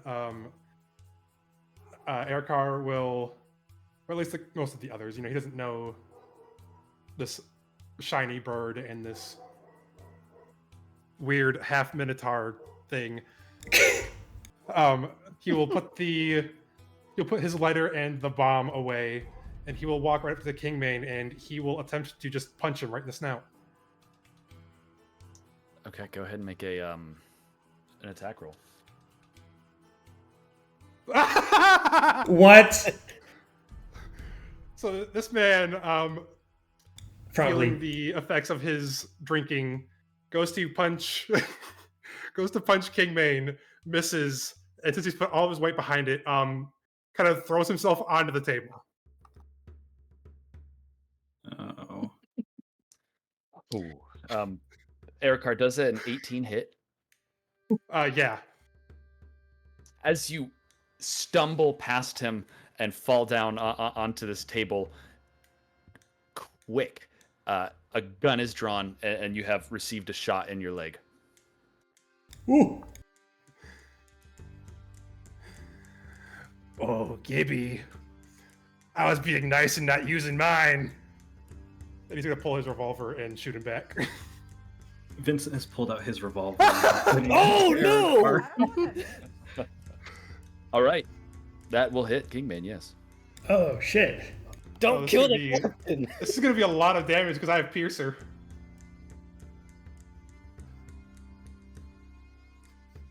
See, you can roll one. Okay, so it's already going to roll that. I'm going to re-roll that one. Let's see, that's D8. Wonderful. So that gets bumped up to be 11 plus 12. And I get to roll another D8 for the Piercer feat. So that is 23, 27 damage. Okay. Yeah, the marksman hit a good shot.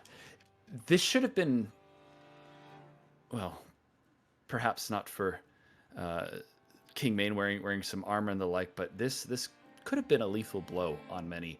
And as the bullet hits Kingmane, you see he barely flinches. The grunt on his shoulder, however, cries out, and Kingmane casually. It's interesting to see this bond in action. A bullet straight through Kingmane's chest, and there's no blood, there's no hole, but there's some sort of psychic, spiritual kind of pain inflicted upon this bird. And Kingmane calmly picks up Samdi, lays him down on the table. The bird has fallen unconscious, but he sits there. Well, I think you've made your point, Erikar. What is it you've come to discuss? A pleasant conversation, or are we to continue shooting until one of us is dead? I'm still thinking on that part. But why don't you tell me why you tried sending Ayla and Shimi out to their deaths? Ayla looks perfectly fine to me. And Shimi's in the infirmary losing a leg. But he's alive. No, thanks to you. Ayla, I want to hear the story from you. What happened? Do you have it? If I had it, do you think I would be here right now having this conversation or watching this circus? It depends on how jealous you made Bird Eye. It's not a small sum. Hardly, but here's not the place to talk about it. I need details. Right, details. The ship is gone. The crew is gone. It's just me and Shimi.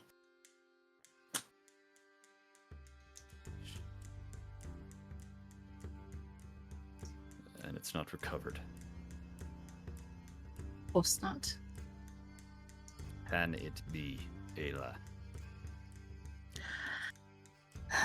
As it stands right now, unless someone else decides to do it, yes.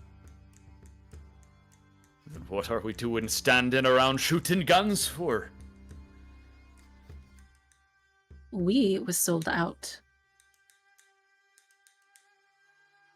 There's a reason I didn't make it back with what you wanted.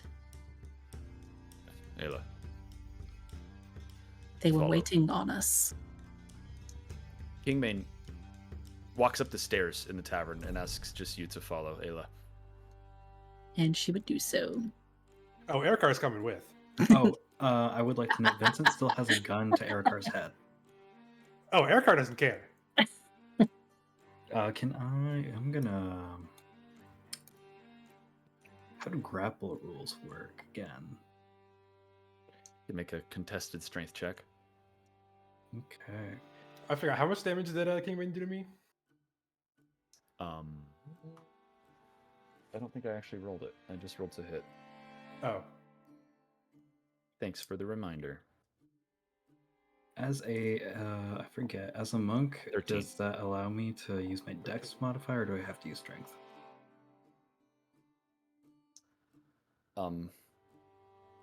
Fellerfur, any thoughts?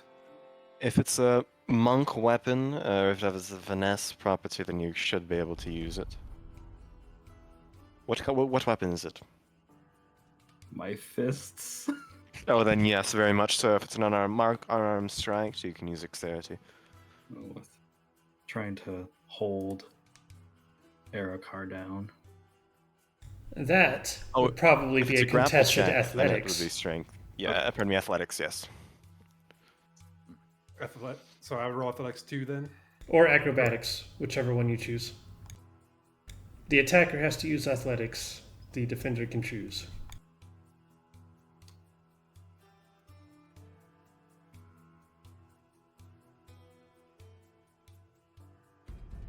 Wait, can you repeat that?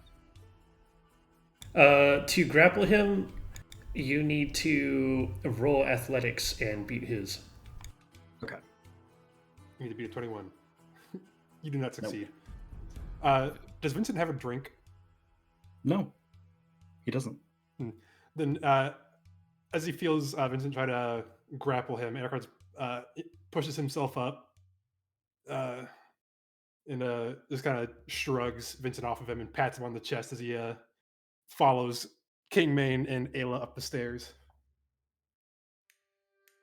I tried. Vincent, keep those others down, I suppose. Erikar.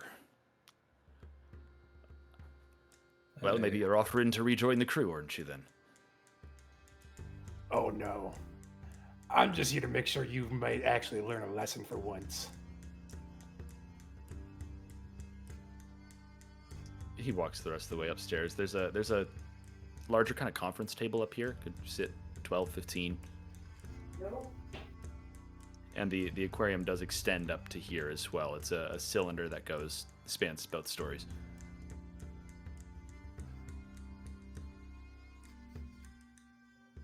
Well, what happened, Ayla? Just...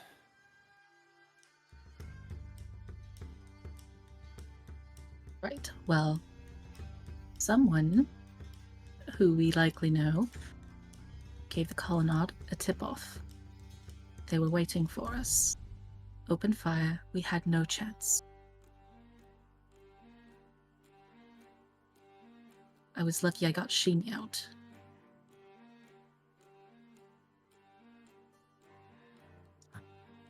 And the pride's gone. Sunken. And the Lady Cypress.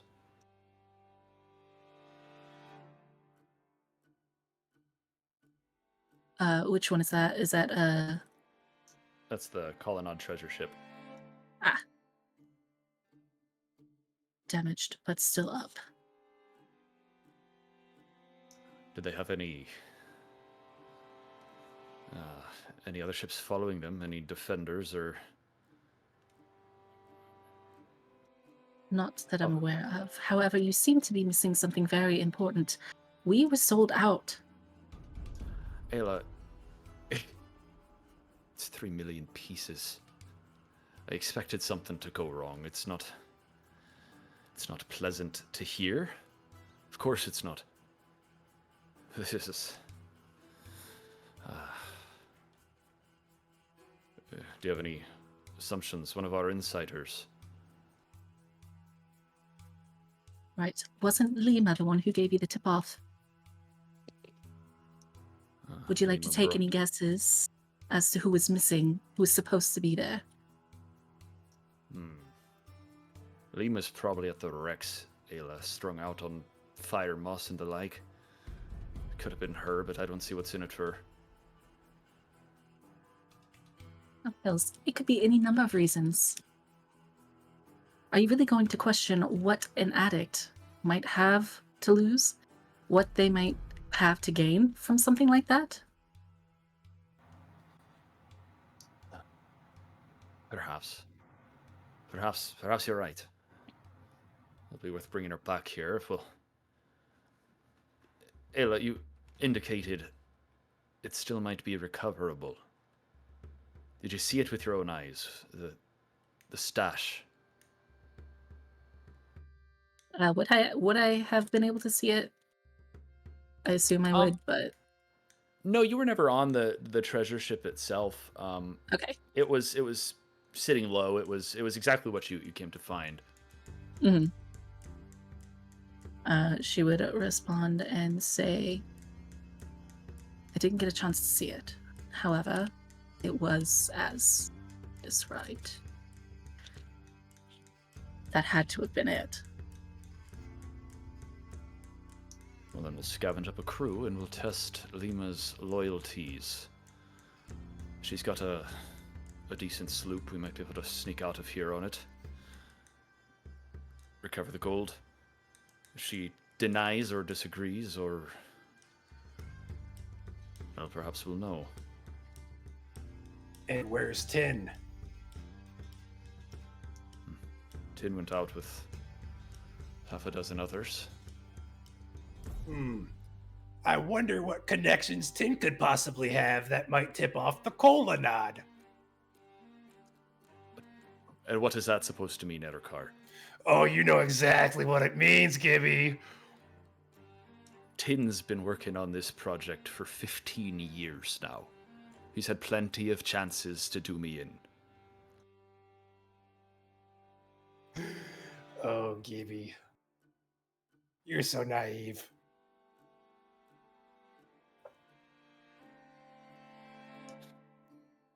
You really have no idea what you're talking about. Do you, Bird Eye? I don't think you have any idea what you're talking about. Oh, that's a fantastic comeback. Yes, you're right. I'm completely lacking in knowledge of the task I've been working on for almost 2 decades. Well said. Erikar just laughs. Then he whistles a low note, and Averin jumps onto the table and shits on it. You listen to me, you blind idiot!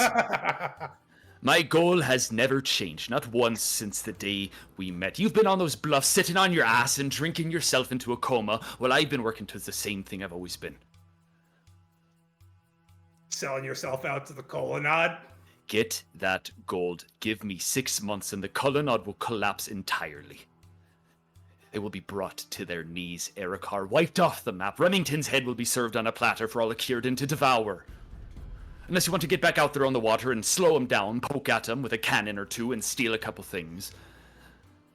What's that gonna do in the bigger picture, Erikar? As long as Remington's on the throne and he does not sail, mind you. A decade of looting merchant vessels and harassing their navy did nothing to help the archipelago, did nothing to help Tikal, it's done nothing to help Javakir. Their war machine has too much momentum. Erikar, my goal is to see the colonnade destroyed completely.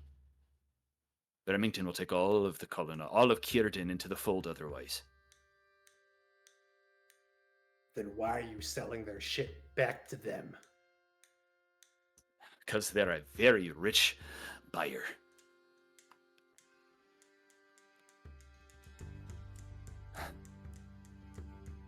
Erikar Cape Salado has only ever been a fundraiser, a training grounds for an army. With 3 million pieces, I'll have enough, and if I time it right, if I word it right, this coalition of drunkards will sail on Pompeii while Remington is distracted with the last bits of his war in Yavakir. We take the first steps. We invite the other nations to the offense, and if we hit Pompeii hard enough to shake the colonnade to its core, the other nations will join the war. Yes, maybe I've betrayed your trust by running this operation through Kilnavash. Your hatred of colonnade nobles is well founded, I suppose, but sorry to have ruined your pretty little life at sea, but I'd rather see the colonnade burn than to see you happy and smiling on a deck somewhere.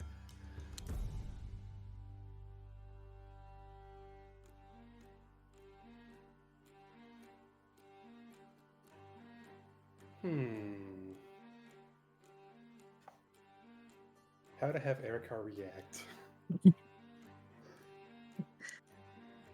I might be able to help if you roll a perception check. Ooh.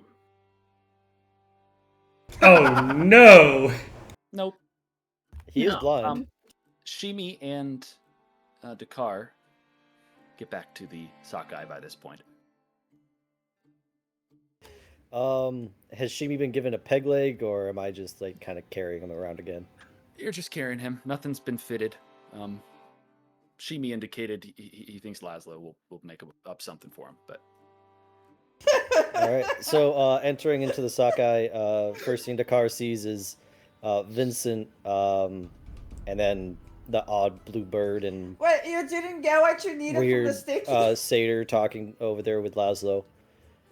I wave. Vincent. Oh my god, I was Pyre, not you're making expecting it to worse. see you. Did Ayla and Erikar come through here? Yes, they're upstairs. You're not allowed to go in. Am I not? Kingmane said so, and I'm inclined to help him, considering that Erikar shot him. Ah. Well, Kingmane still be breathing, yes. Indeed. Then it is not the worst outcome. Laszlo, can you look after Shimi for me? He is a leg short at the moment. I see that. Shimi, are you all right?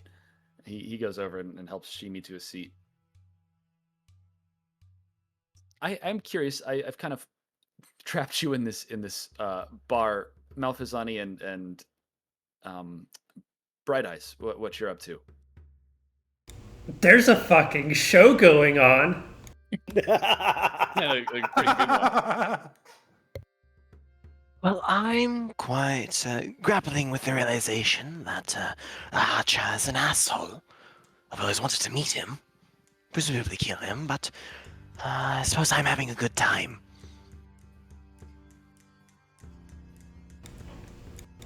After Laszlo abandons me so rudely, I'm going to look through my pack and take out a little satyr-sized lute and start quietly humming to myself. Love it. I'm going to look at Erikar and say, Do you realize that by attacking Kingmane, it was really Xavier you attacked? Erikar is upstairs. oh, Yeah. The only people down with you is Laszlo, I just the stopped bartender, caring. I'm always right. Vincent, and now Dakar. Everybody everyone else. besides, everybody besides Ayla and Erikar. well, that makes a lot of sense, actually. And King. I'm going to look at Vincent and say, Is your Minotaur friend usually that obtuse? You're gonna have to excuse me for like just about a minute. I will be right back. oh, good. I was preoccupied. That nat 20 was so good. I liked it. Yeah, I liked it. Oh, Gibby, I was being nice. You calling This him Gibby is 10 out of 10. this version of Frost terrifies and excites me. Unhinged. I hath returned. Welcome back. Welcome back. Gotta get back in the mindset. Go converse. Is Erikar always this obtuse? Not always. He used to be better. Do you understand that I am obligated by my own principles to challenge him and kill him in a duel, yes? If you're to do so, you will have to fight through me.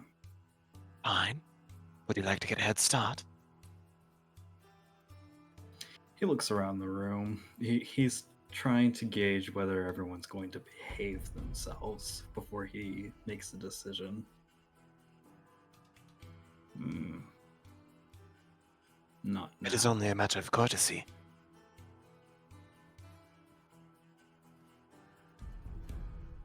If we were, I'd prefer to make it quick. And I doubt either of us are going to make it that easy. Are you defending Kingmane right now? Or is Evian? I defend my own principles and my own morality. Kingmane is a friend. I am on his side. I do not approve of how Erikar has acted, but we do have a history, and I'd rather not see him dead. Well, that makes one of us.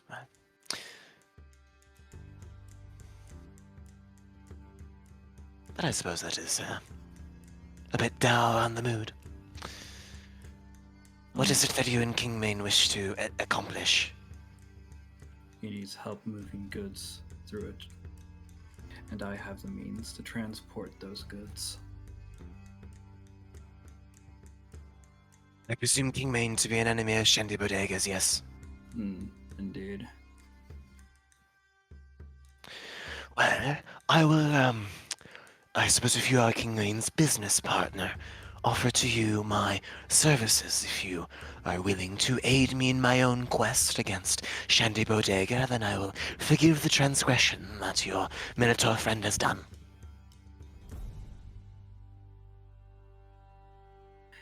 You will help me? Presumably I will acquire a ship. Perhaps. I assume you have the means to a ship, yes? Well, my ship soon enough. I have the means to many ships. Excellent. That settles that.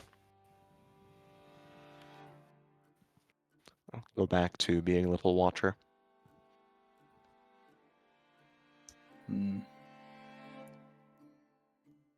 For the second time in minutes, the door is kicked open. And back walks in Hacha Yatel, his little posse. Hacha now has a little black bird on his shoulder, and their weapons are drawn. And he calls out, "Great news, Kingmane. I believe we can come to a deal that works for both of us. That is me and Gobadai, after all." I look around at the room that doesn't have Kingpin. No. Well, Hacha, I am so glad you came back. And I'm just going to walk up and already draw my swords. Let's... Yes. Vincent, from his bag of holding, pulls out what looks to be a very long pole.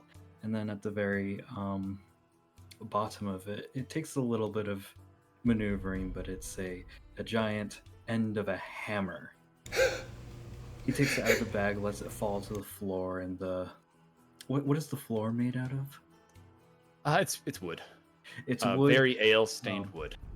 It's slightly cracks and splinters where it lands on as Vincent lets it fall. That looks to be a new toy there, Vincent.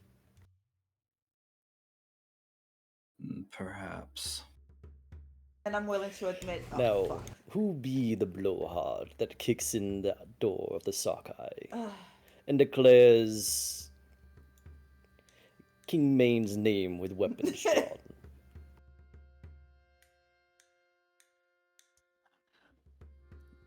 That would be one who is interested in King Main's business of a sudden.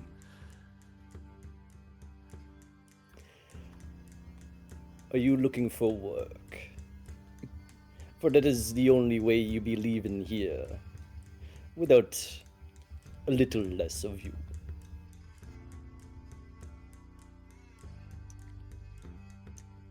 I would like to start blade singing. Yeah, go for it. Yes. I'll say at that time, that's when Dakar's watery cutlass just appears in his hand. I will look over towards Laszlo and say, do I get paid to join in?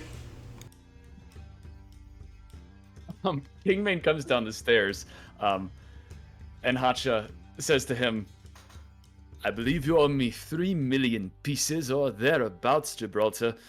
And Kingmane responds to the room broadly, damnation, kill these bastards and help me recover, well, 3 million pieces or thereabouts, and there'll be plenty in it for you. That was largely to Bright Eyes. But let's do it. Let's roll. Yeah! Oh, We're gonna need this will be tokens. So much fun. Malfasani denies payment, saying it's pleasure enough just to kill agents of Shandy Bodega. Oh, I didn't select a token. I like the names of the NPCs we got here.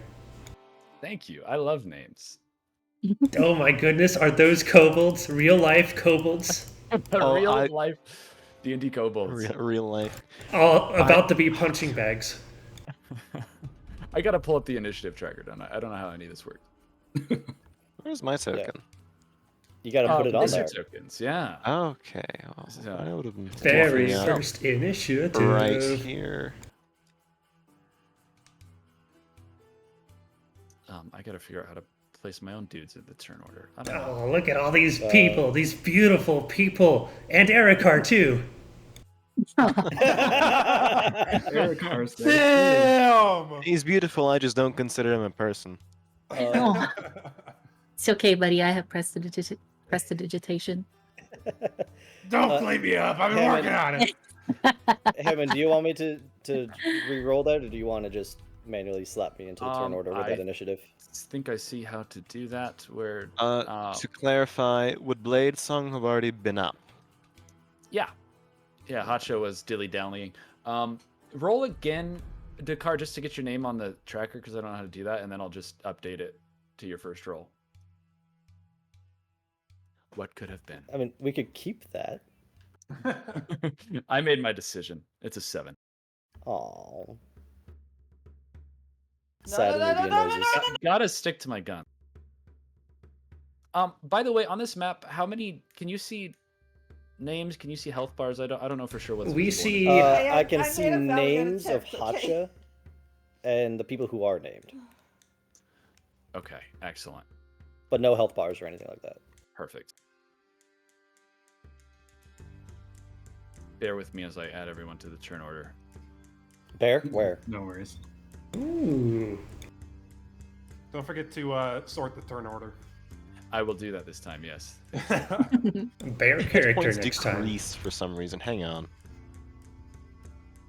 Mine Oh, did that's just my too. mandatory nerf. Your total hit points decrease? Yes. Mine did. I don't know if I didn't reset it or what.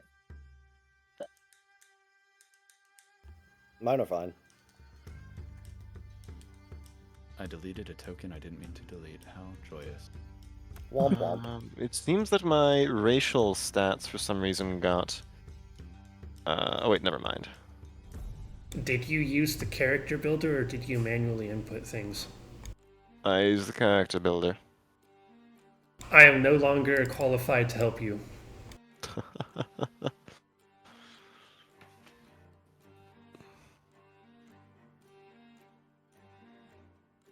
I am going Why to be did I put stealing so many these names tokens for in later. Steal them. They are in part stolen on their own, some of them. You're not allowed to admit that. Except for I invented them all and stole them from my mind. Right. Just like Bright Eyes. So who likes fighting in the dark, by the way? No, Don't I will fucking do it. counterspell you.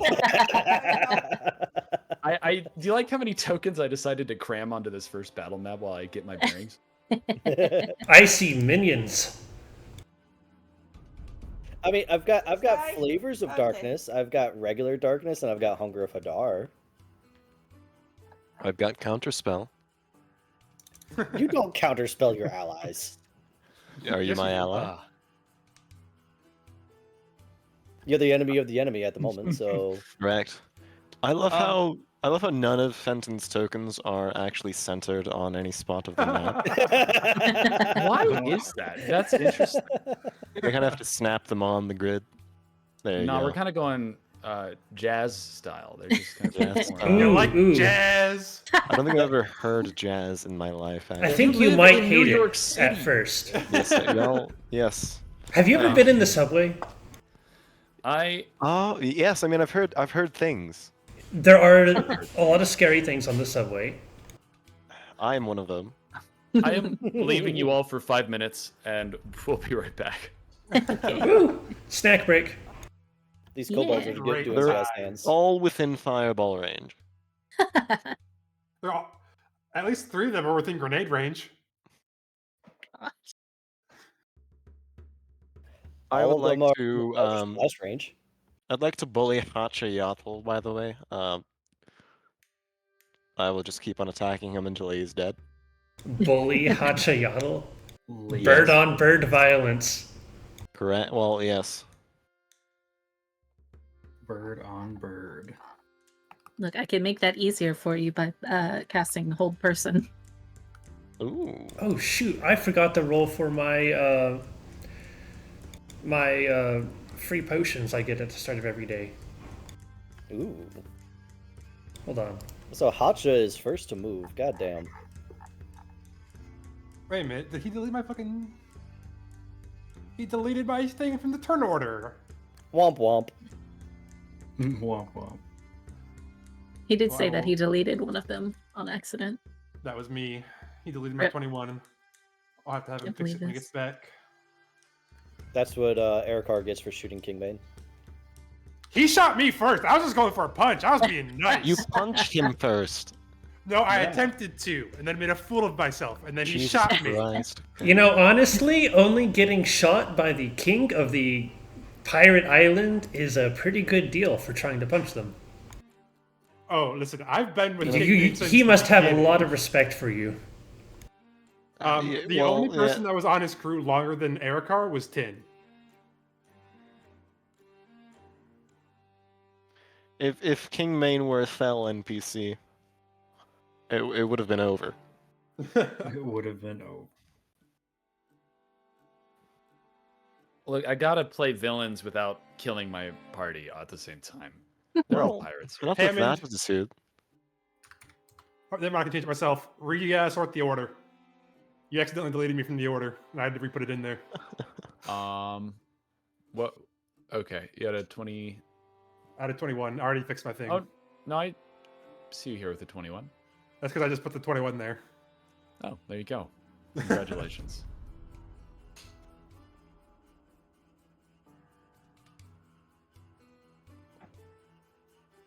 All within fireball range, Hammond. Well, their initial positioning was a little different until they had to leave and come back in. They were being polite about it. Yeah, Erikar, that natural one you rolled, you would have seen the little Zolta fly away. Malphite Stanley will have words with Erikar, by the way. So many words. Malphasani will have so many words in general, yeah. Yeah, that's true. Erikar is great at talking. He has so many friends. Malfi just says a lot of words saying his name. Let's be honest. Correct. At one, like, he's gonna introduce himself to Dakar, and Dakar's just gonna walk away halfway through his introduction. I don't think I'll be able to top Hotch's response to that introduction, though. That was a genius way of like being like, yeah, you're a nobody.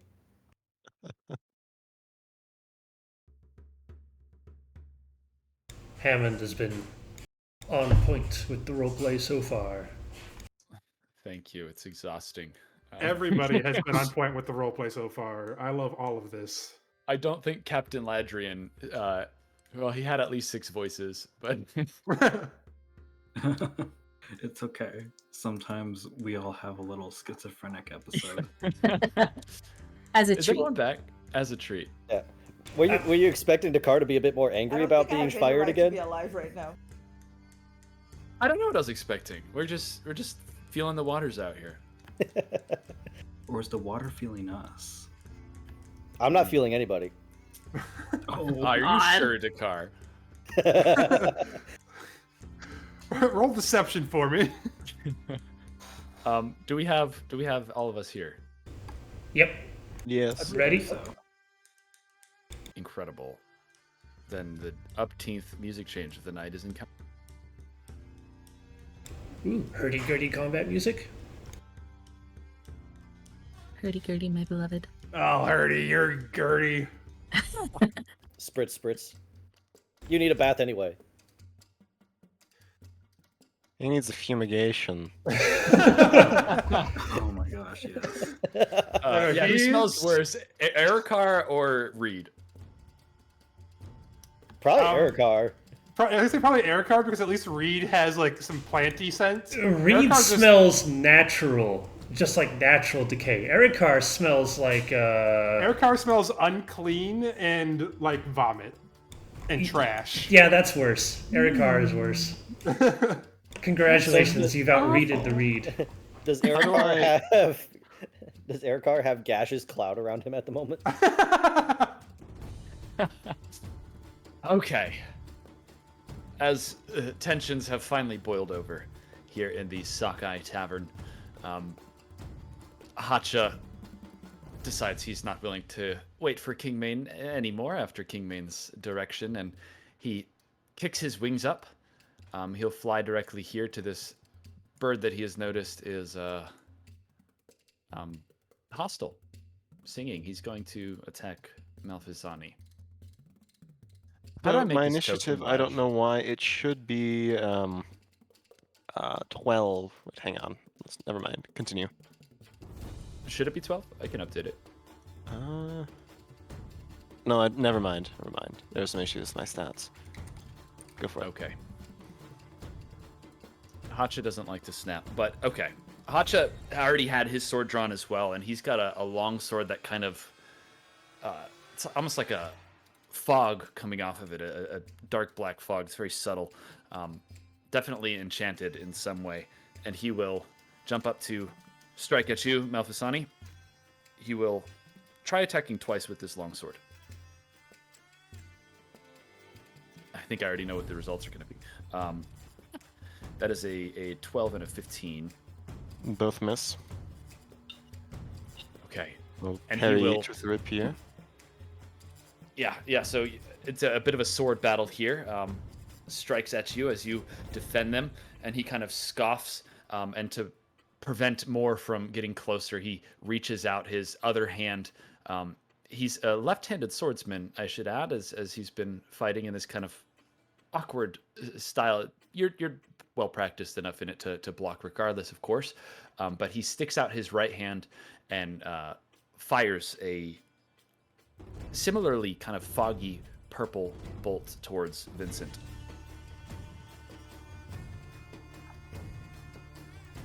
Oh, which will be does he now? A 19 to hit. Oh yeah, that just barely hits.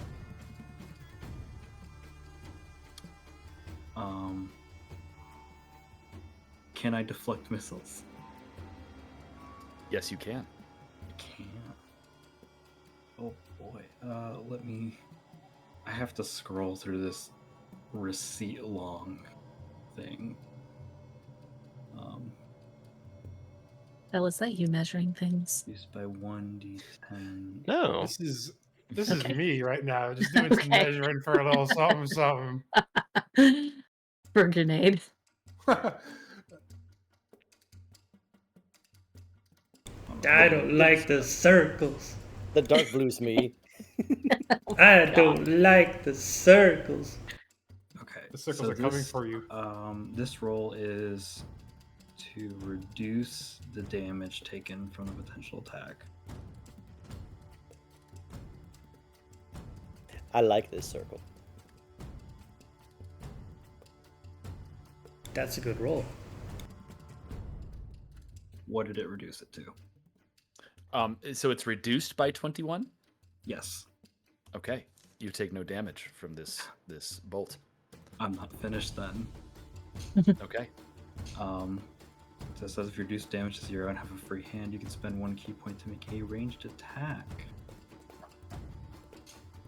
I will do that. I will spend a key point, and Vincent will use his revolver. Isn't it that you throw back the projectile? Yes, I believe that is the case. You throw back the same projectile that was shot at you. I really, it didn't say so in the little thing, but I'll take your word for it. Yeah, but it's Well, just that's a that good using the question. weapon or a piece of ammunition you just caught as part of the same reaction. Does it do a unique damage set, or does it do the damage set of the original projectile? I believe of the original projectile.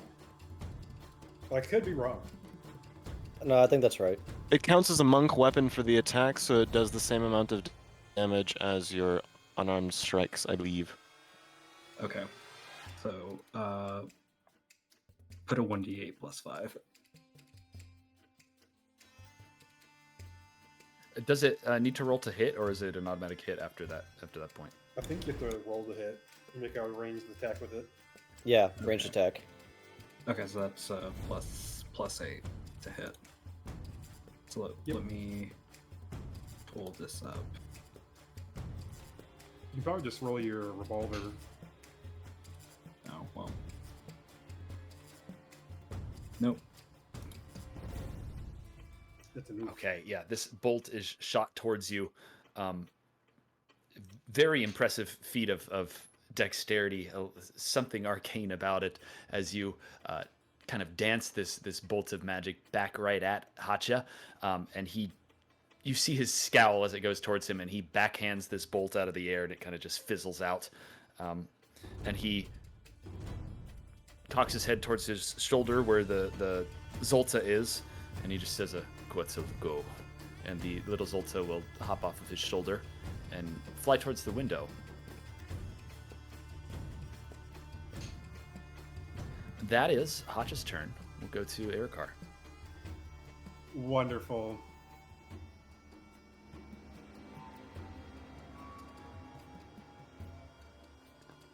That's a 10-foot circle. That'll get all 4 of those people right there. Oh no. Incredible. So, Erikar will he'll squeeze past Ayla and then push his way past Kingmane to stand right here, and he's going to light the fuse and toss Shimi's grenade. No regrets giving that to you.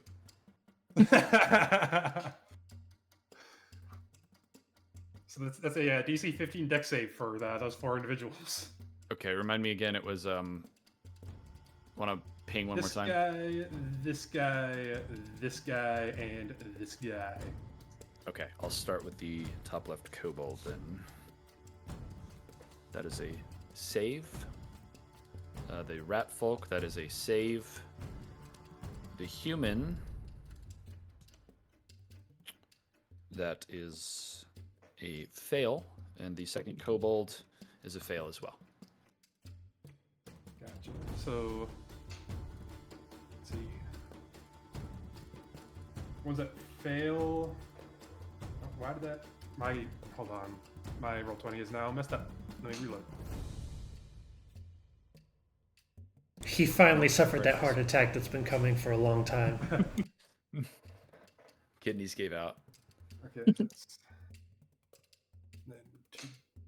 So that's 17 piercing, and 4 fire. For a total of 21 damage for those who fail to save, and half as much for those that pass. Okay. And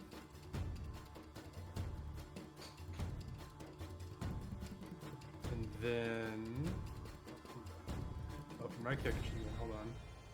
This really roll 20 messing up really kind of bungled my turn. Let me see here. Send that desktop back. It's garbage.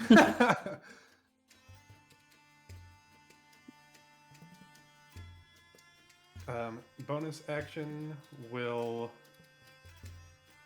mark.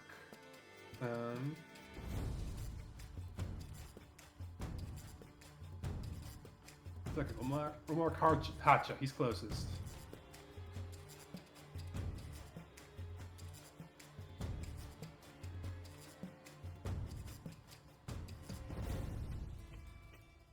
Okay. That doesn't do any damage on this turn. I was just. Let me put a little dot there. He is marked.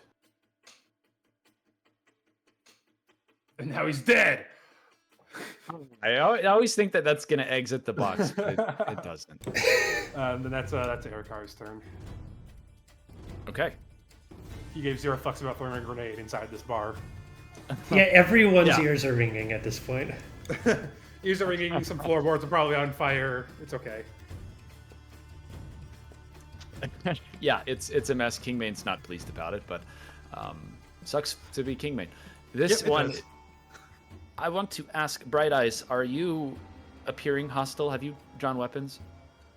I have the Mechadoodle thingy-majigger, and I was yelled at by Kingmane to join in, so I'm assuming they heard that and can assume I am hostile. Fair enough. This human's gonna Please climb around. come within a 5-foot radius Table? of me. He is within a 5-foot radius of you at this moment, and he is wielding a scimitar in one hand and a dagger in the other, and he's going to attack with both once each. The scimitar is a, let's see, 23 to hit. Ooh! Yep, that'll hit. And the dagger is a crit. Ooh! Fun. All right, so for my next character.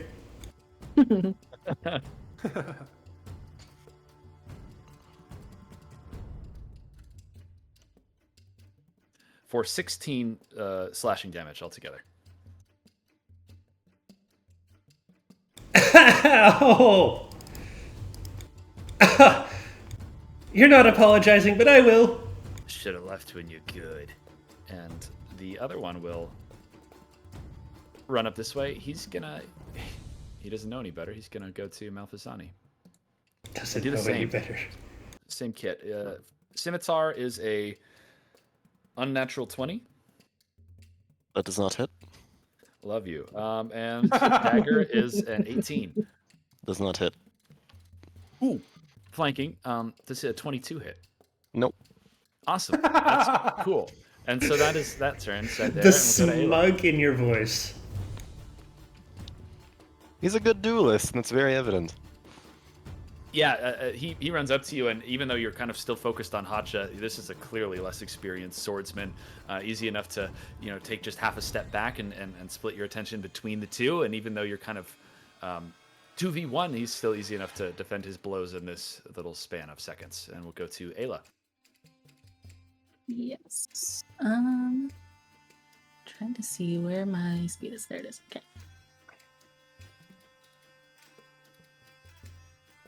Right. She is going to move.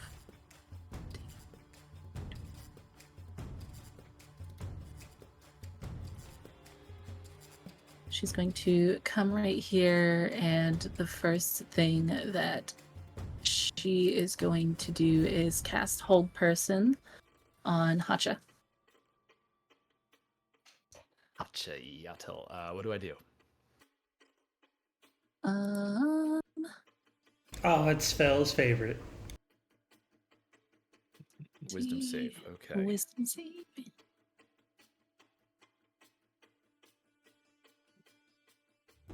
That is a 15. That does save. Cha-cha-cha.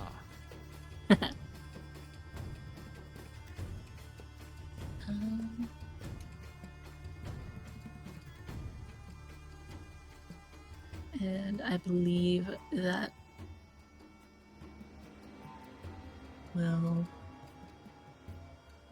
yeah, that'll be her first. And that'll be her turn. No bonus actions or the like? No, none of my slots are actually bonus actions.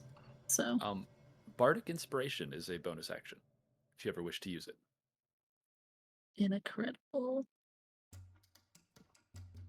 I don't have that in my spell list. Is it in my? It's a Bard feature, so it Oh, might there be it on is. your first page. Yeah. I will cast that on. I'll cast that on Dakar first. Dakar, you feel a swelling comfort, a boldness being finally, after years, fighting by Ayla's side once again. It is wonderful to hear your voice once again in the middle of this wonderful scene we have set. Really? Right now? It has been a while. There's a time and a place. Keep it in your pants, Squid. That should be a D8 at level 7 for you, Dakar. Hell yeah. Don't forget it, because I'll let you. Okay. Vincent. So, Vincent.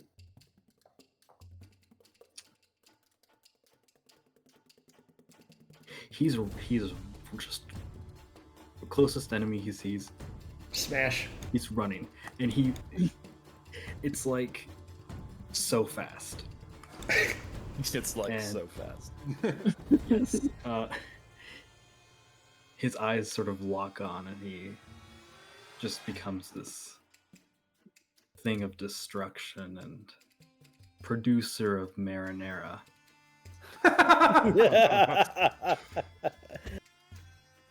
Which means you know what comes next.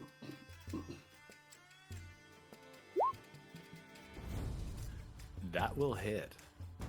Believe it or not. And you know what 11. they say, you got it. Don't stop till it's done.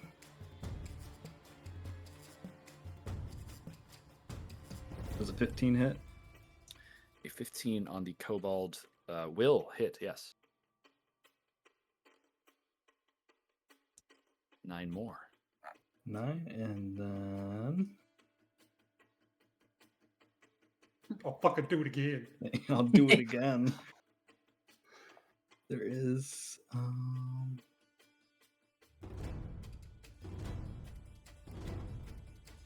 where is it?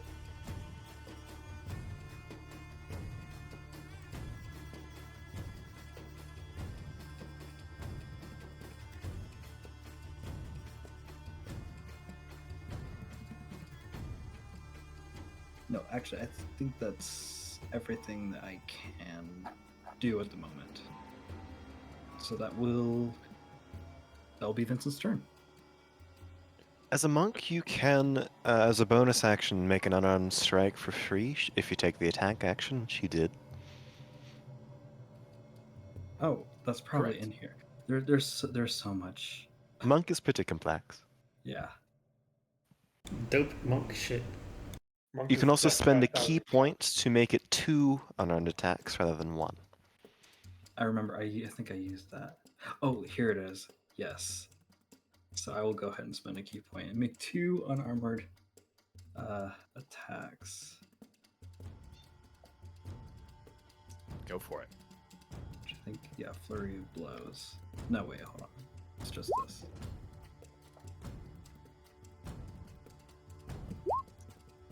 Oh, wow. 13.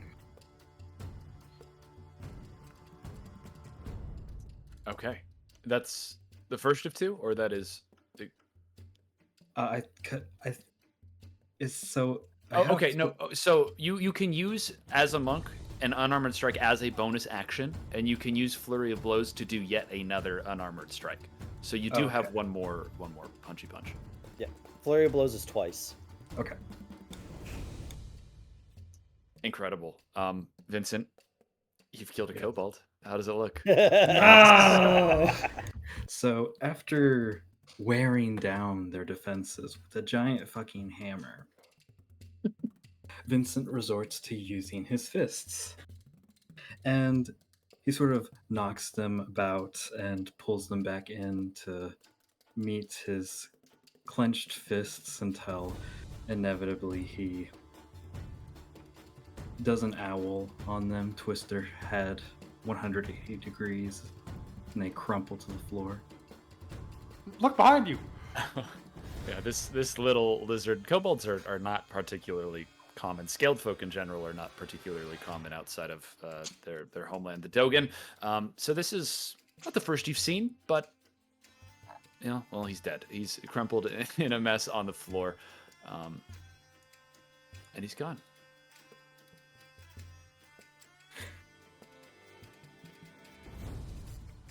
Which will bring us to the next little kobold, the survivor, who kind of looks a little frantic, seeing his companion there fall to the ground, and he pulls something from off of his belt and lobs it this way. How do you make the little ellipse thing? If you go to the measuring tool, and then for shape, instead of line, do circle. Ah. Thank you. Counter battery fire.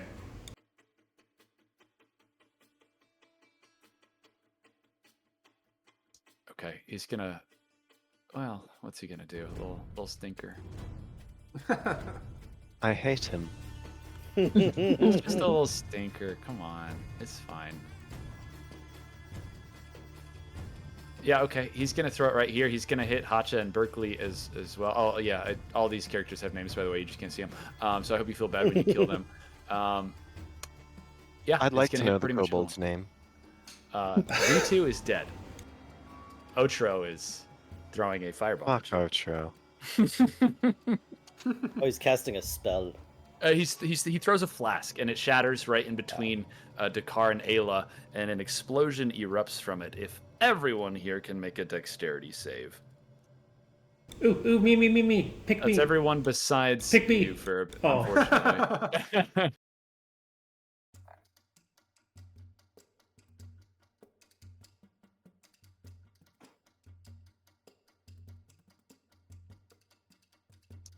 Okay.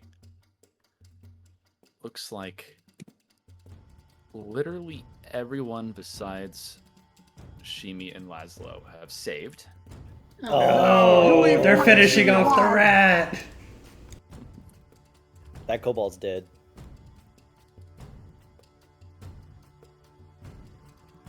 So, yes, Fel, make a quip. Sorry, continue.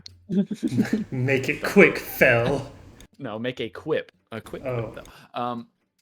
16 fire damage to Shimi and Laszlo, and half of that, so 8 to the rest of you.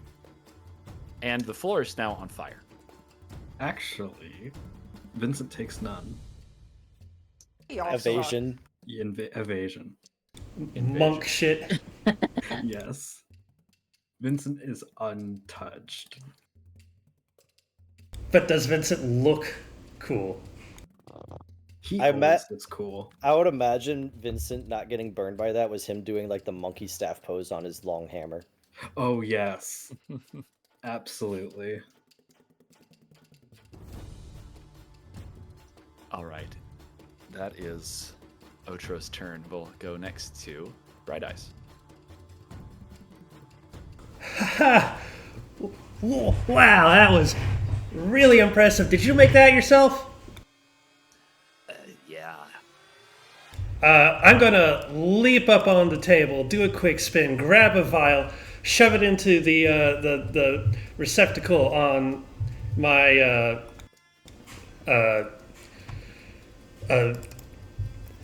I'm going to say a device of face melting as I'm going to cast acid arrow at the kobold. Go for it. So that is unfortunately a 13 to hit. Which does miss. So they take half of the following damage. So they take 7 points of Attack acid. opportunity.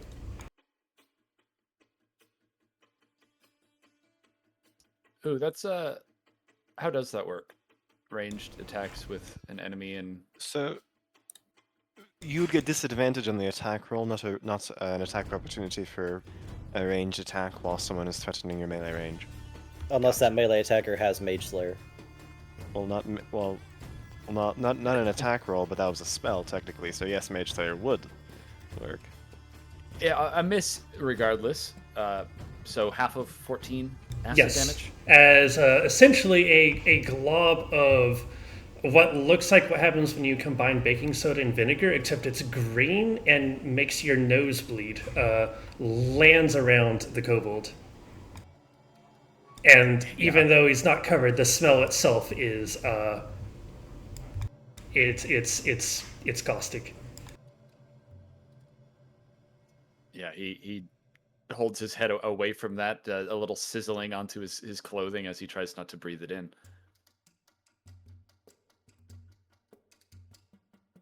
And let's see.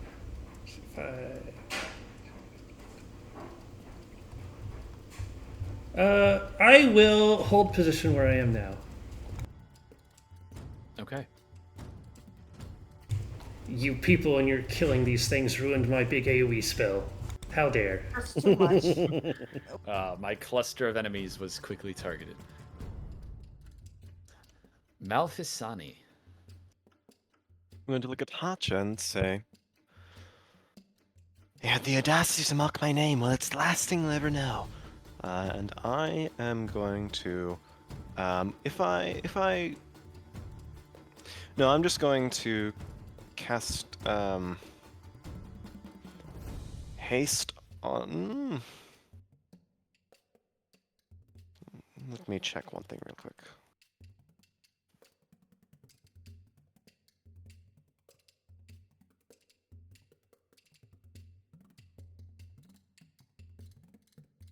I'm going to cast Green Flame Blade on Hacha. Okay.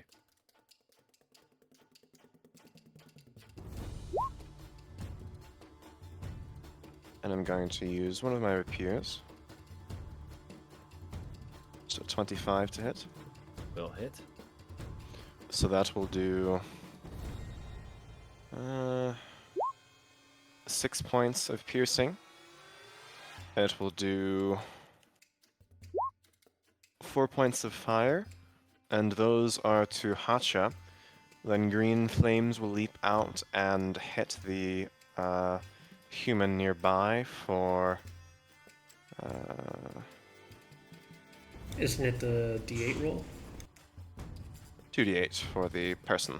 Yes, for Ooh. 11 points. Very cool. And I'm going to attack again on Hacha. Regular weapon attack. 14, which I presume misses. It does. I'm going to use my offhand attack as a bonus action. It's a little better. 25 Will hit. for 8 points of piercing. Yeah, Malfisani, you have certainly practiced dueling more than one at a time, against more than one at a time. With the aid of some spells, you're able to get a couple more blows in on the both of them while they have yet to hit you. And that is my turn. Okay. Pingmane steps down a little further. He pulls a same gun he shot Erikar with back out. You can see a little flash in his jacket. There are a dozen guns in there. Yes. And he takes aim at Hacha as well. Pingmane will fire twice. He will hit once. And do an amount of damage. Particular amount.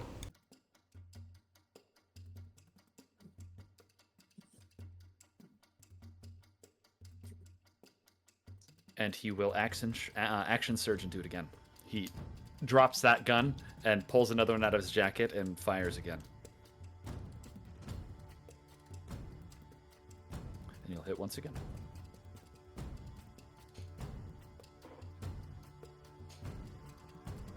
Yeah, Kingmane gets a couple really good clean shots on Hatcha, and we'll go to Dakar. All right. cactus. Quick question for you, Hammond. Mhm. For spells requiring material components, if it's a gold amount's worth, are you still requiring that item? Probably not. You had Okay. I'm not Thank going to you. track components too much unless it's like Revivify. So Okay. Thank you. All right.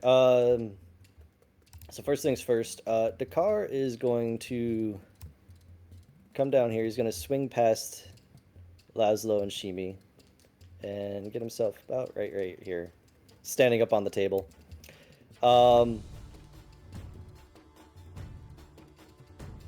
He's going to look over at, well, this guy. And he's going to hold out his hand, not holding his water cutlass. And he's going to begin he's going to incant a spell. And as he does this, the golden tattoo tentacles that are just poking out of his shirt starting to like writhe and writher around. Come forth, beast of the ocean, come forth, water blue. Come forth and drag those down with you. And he is going to use Summon Elemental. Oh, goody. I hope you have the stat sheet ready for that. I do.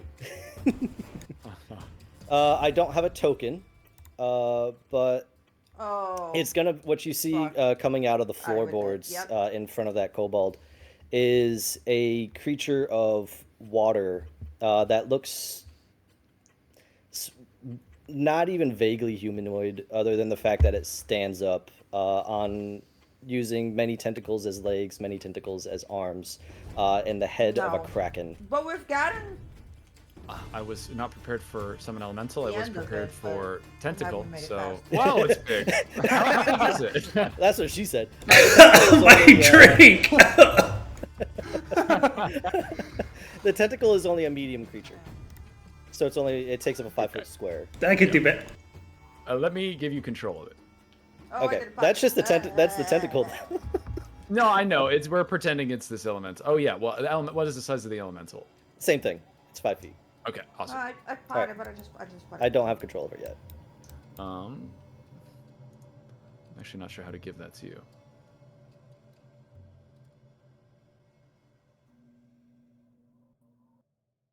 Can you control it now? I can indeed.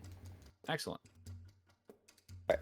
So it comes up out of the floorboards, and it just kind of like sits there and like waves in front of this thing. It does share my initiative. It takes its turn immediately after mine. And then he's gonna look at this human, and with the same hand that he just summoned the elemental with, a black tentacle is going to crop up. About this space. No, actually, this space. Okay. And this is the actual tentacle. Erikar's favorite. This is the actual. We did not need to know that. Quit it. Yeah, even I heard that. And since it is just summoned, it is going to take a attack on this human here. Okay.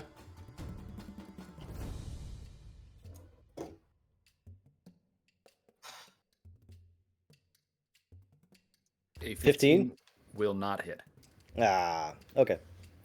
But that is Dakar's turn. And as he Well- summons the tentacle, he's gonna look at Bright Eyes and just, you look like you got a little dinged up already.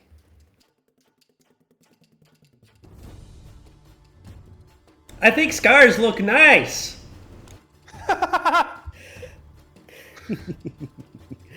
would It's have not to a agree. contest, but I win. He kind of like fingers the scar on Oh, his fuck. snout. That is Dakar's turn, which immediately turns it into the come elemental's turn. on! I pushed the button! Yes. Real quick, Stupid I game. did forget. Hacha being hit by a range attack from Kingmane can retaliate with one of those bolts. Don't he's gonna leave! shoot Kingmane, but feel free to take your turn, or the elemental's turn, I should say. Ah, fuck it. So Ooh, he crits on Kingmane, by the way. That's fun. Awesome. all right, Been there so before. so the water elemental is going to raise its many tentacled arms and is going to take a multi-attack against this kobold in front of it, doing slam. It gets to do this twice. So hit No, is a eat, D10 plus. Eat, yeah, take another food. I'm sorry. I just did. Oh, Yeah, that's the damage. but- Spell attack modifier to hit. Sure, but I'm still okay, My spell and we attack have modifier. Okay. a lot. Oh, I was so close to hitting Fel. So that's a 13. And add my charisma.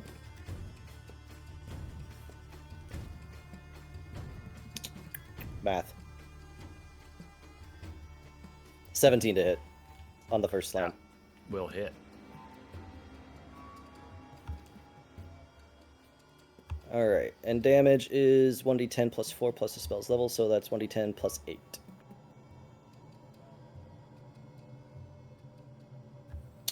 So 13 points of bludgeoning damage on the first attack. Oof.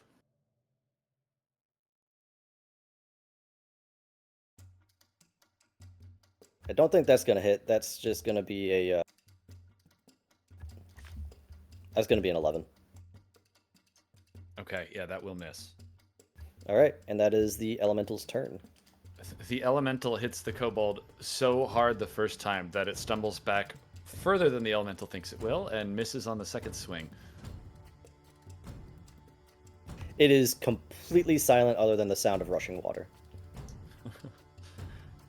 I'm going to narratively take Shimi and Laszlo's turns together. Shimi's looking really rough again. Laszlo kind of trying to help him.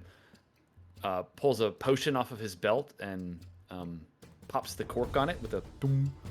And Shimi takes a swig of it, and Shimi turns invisible. And then Laszlo starts heading up this way. Good old Shimi. And we get our last player here, little rat folk. The He's going to run rat. alongside his allies and try to attack Vincent. Wrong choice. Is that a smart choice? Probably not, but he doesn't know you. You just saw this man brain a I feel like kobold the in one instructions go. aren't clear. He's standing on the corpse of the kobold, yeah, as he attacks you twice with scimitars. That's a 24 and a 17 to hit. 17 missed, 24 hits. Okay.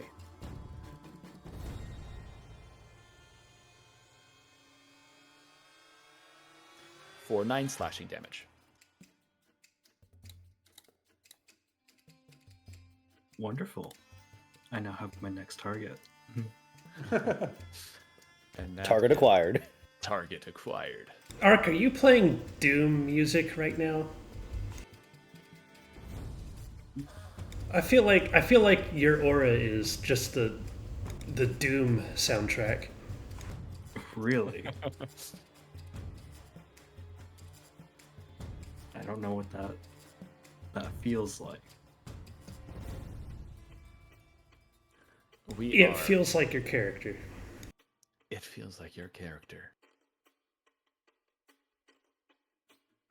We are back to Hacha. I would love for my blue birdie to return.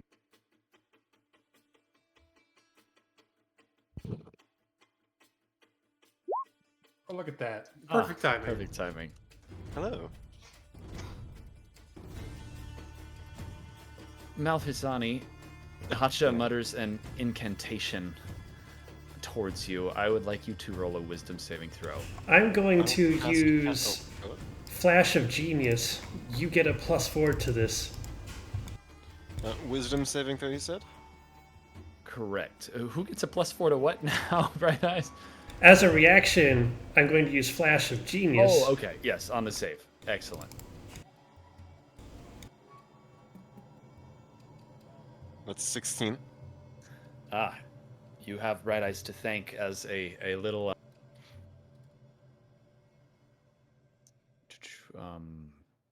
a little crown starts to twist over your head, and you feel your mind kind of being lifted up out of your body, and suddenly a force from behind you, Hey, I've seen that! Bright Eyes, and it dissolves, and you snap back to your own mindset, and Hacha just scowls and lifts that same right hand again without even looking over and blasts another bolt, this time at Ayla. Oh boy. He crits Ayla. Incredible. So what does it do? Damage. Amazing. I'm adding one more amazing to the pile. Take a shot every time Nick says the "aw" or the awesome. That is 32 necrotic damage, Ayla. Whoa! Ouch. Whoa. Oh, Yeah, Kingmane received something very similar moments ago, but that is Hacha. We'll go back to Erikar. I'm assuming Ayla doesn't look really good after that. Yeah, that was like half of my remaining hit points. Is Erikar going to activate Foshkra Protect mode? Who looks worse, Bright Eyes or Ayla?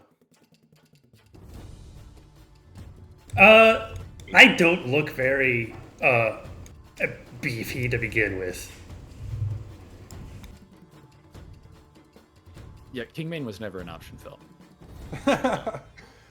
Yeah, I don't care about him.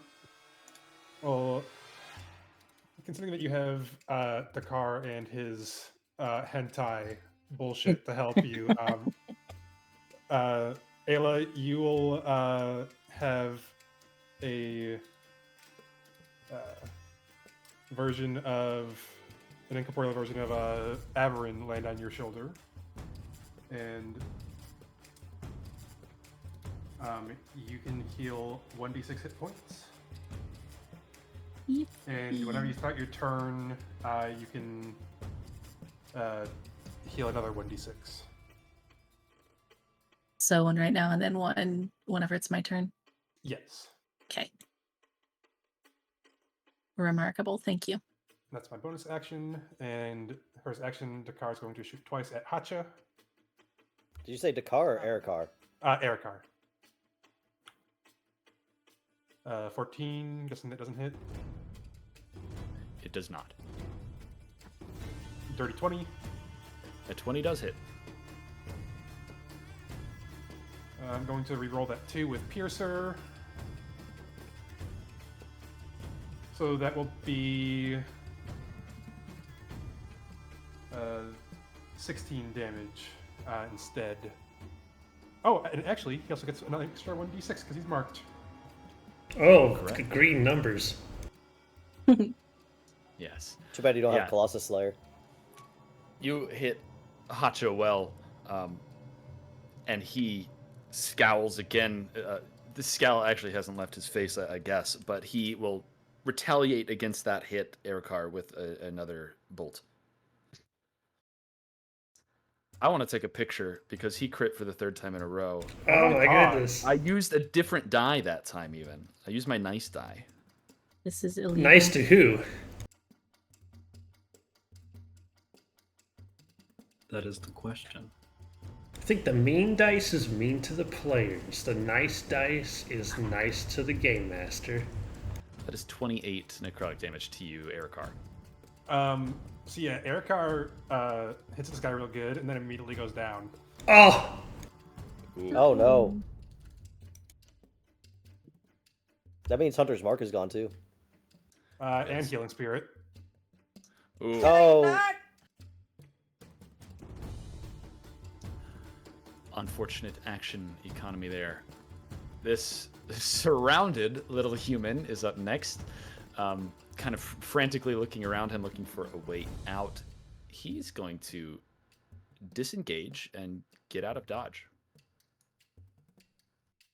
probably the smartest move he's made all day. He just steps out the front door, and we'll go to Ayla. Amazing.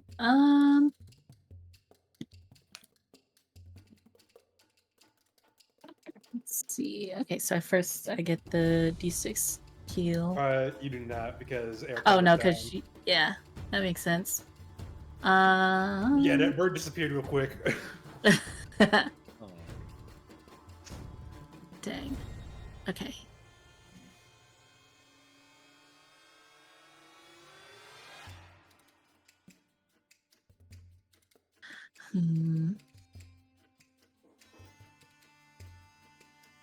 Okay, so for the bonus action, she's going to use Healing Word on Erikar.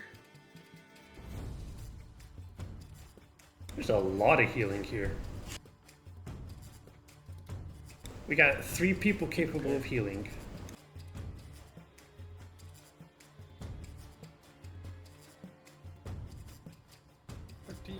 Huzzah! Yippee. Or back up.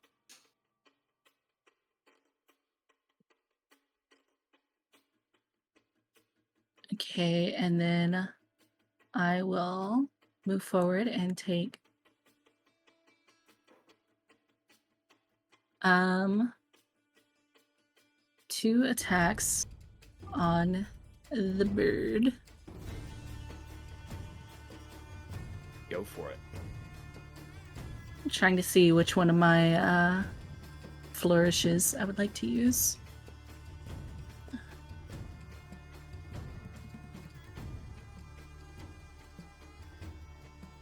So, would I have the room actually? I'm gonna move over here. I'm going to use the slashing flourish, which is going to allow me to deal extra damage to the target I hit and to any creature of your choice that you can see within 5 feet of you. So I'm going to hit both of them. The damage equals the number you roll on the Bardic Inspiration die. Which would be a D8. Remarkable. So there's that. And I forget, which one do I hit? Do I just like click the scimitar or short sword? Correct, yeah. That's for the rolling to hit. I don't know how these blade flourishes work, if the damage would be after a hit. Nope. That just gives me the proficiency. Oh, sorry. Right to the... Let me see what you're looking at here. Right to the... The right of the word scimitar, there's a +7. That's the roll to hit. Right, it says scimitar +7. Up in your yes. central box, yeah, the attacks and spellcasting box.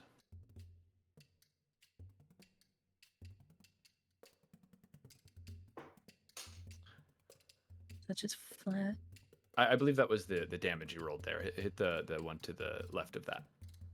Amazing. I'll get this one of these days. You're good. You're good. A 17 will hit Hacha. Okay.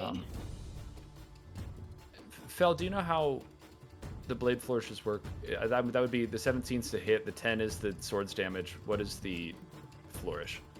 Flourish should be the damage of the Bardic Inspiration, I believe. Let me check.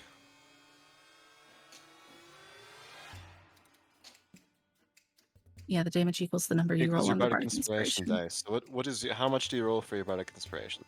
That was a 6. Okay, so that is there. What was the name of this flourish that you used? Slashing. Slashing. Okay. Okay, cool. Yes. So you hit Hacha with a 17. You deal 10 damage to Hacha. With the blade flourish, you deal 6 more to Hacha as well as 6 to the human south of him. Okay, and that is just the one attack, right? I still have my extra attack, or did that Correct. count? That is Okay. one attack. Okay, so then I'm going to scroll back up. And does a 15 hit? No, but with flanking, you do hit. A Amazing. 17 will hit. For 7 7 more additional. damage. Yeah, Hacha's starting to look pretty rough. Is the blade flourish a bonus action? It does not say that. I think it's part of your Part attack. of an action. Okay, Ayla, in that case, since you are dual wielding, you also still have your bonus action, whether you want to give someone a point of bardic inspiration or if you want She to. used her bonus to yeah. heal. Oh, Yeah. that's correct. That's correct. Thank you. Gosh, Hammond. Okay, we'll go to Vincent. Wail of despair. That's the sound of Talani. No, not here. You can't hit me here. Fifth shriek. Okay. Like I said, we have our target. Does a 14 hit? No, but flanking a 16 will. Okay.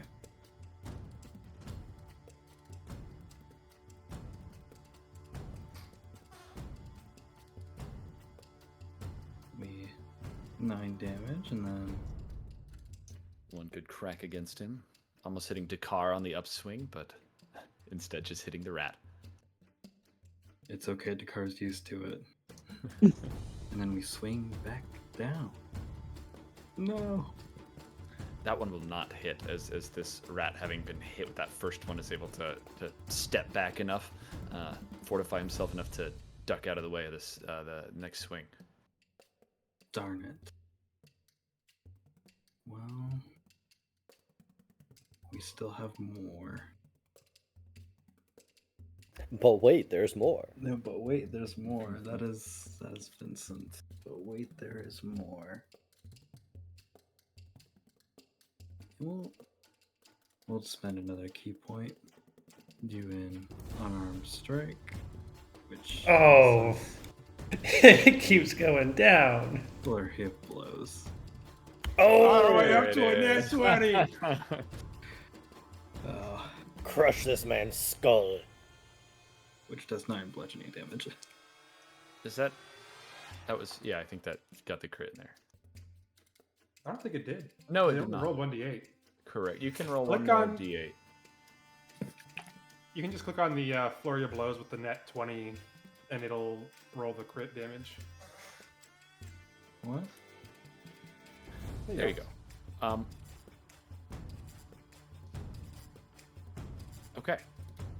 That's plus 5? Yeah, I'll take your first roll and then the second roll in here. And next time, that's how you can roll on the crit there. I'll take the 9 and the 6. Those are the first two dice. Okay. For 15 bludgeoning damage. This little rat tried to squirm away, but you got one more hit in on him. He's still standing, though. Okay. And that is Vincent's turn. do you have another bomb? This little kobold is looking rough, and there's kind of a frenzy in his eyes, and he's just going to start trying to stab the elemental in front of him. Okay. Yep. The first is a 10. That does not hit. Oh, bummer. Second is a 22. That does hit. Okay, and third is a 20, unnatural. That will also hit. So his little dagger against this thing does... he rolled pretty good damage. 14 piercing damage onto the elemental. 14 piercing. Okay. And I have tracked that.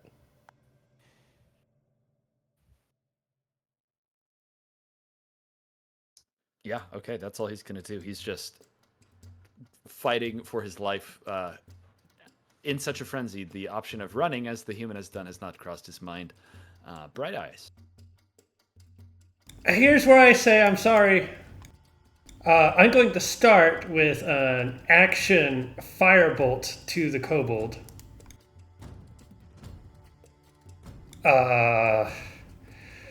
You know, I have a wonderful to hit. Does a 14 hit? 14 does not hit, unfortunately. As I shove a globule of what almost looks like a painted egg into the front of my contraption, and it glows and a big burst of flame shoots across the room and smacks harmlessly into the wall. Sorry.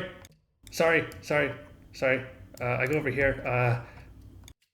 Okay, you're on the ground. And I am going to apply some healing with a bonus action healing word. To who? For me? To Erikar, you are going to gain 12 hit points, a maximum roll, and I will subtract that spell slot. Incredible.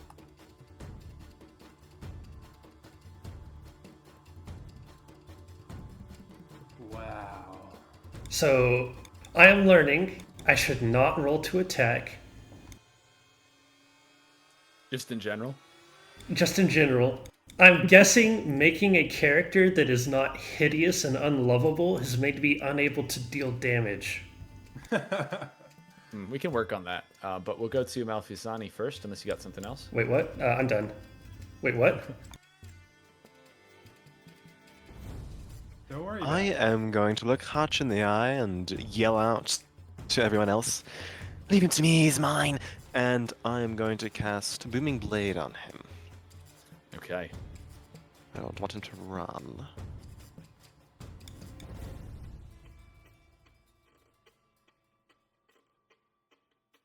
$17 to hit. That'll do it. Alright. That'll be 8 piercing. And 3 points. You can see Malfusani mutters spell, and a kind of winter storm-like energy spirals around his rapier. And as he stabs right into Hutch, that's going to be ice crystals kind of radiate around, the kind of sort of a biting cold. Similar to Armor of Agathis in the sense that it'll be sharp and piercing if he decides to move, but they seem to be melting very quickly. And then I'm going to attack him twice. It's a 19 to hit. That'll do it. And that is 21 to hit. That will hit as well. For 20 points of damage after that. My birdie friend, how would you like to do it? Nothing fancy about it. There's going to be a very quick parry of the longsword and a rapier right through the neck. Malfusani kind of sticks the rapier through to the hilt and elbows him down to the ground, sort of holding him there until he stops moving. Yes, I am outliving my Whistler dreams. Maybe getting a bit of blood on Ayla, but it's a clean enough kill. And I'm going to say, as Hat is dying, You may not recognize my name, but I'm sure you recognize Melody and her menagerie. You see a glint of recognition, yes, but life fades quickly from his eyes. that's my turn. Okay. Okay, that's the source of crits down. Kingman's going to take a couple steps forward, take a couple shots at the one trying to get away. Hi. Best if none leave here. And he will take 2 shots at the human.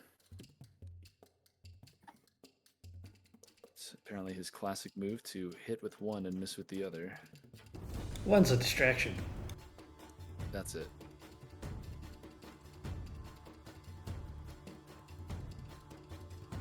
Okay, he does an amount of damage.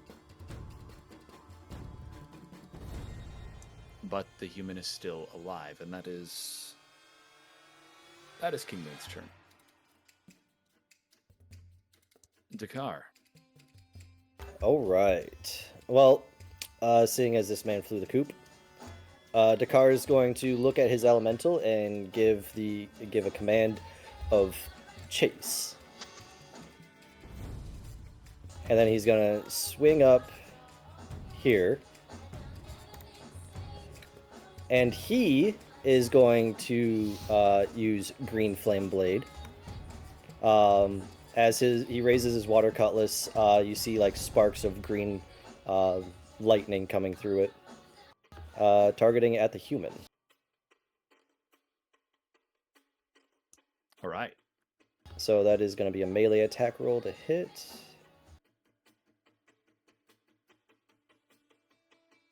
.22. Will hit. All right, so here's the slashing damage from the attack. Let me just make sure I'm reading that properly.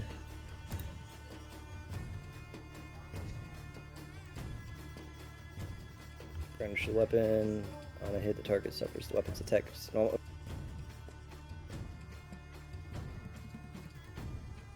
he takes 6 points of slashing. Okay. And then it's... green fire.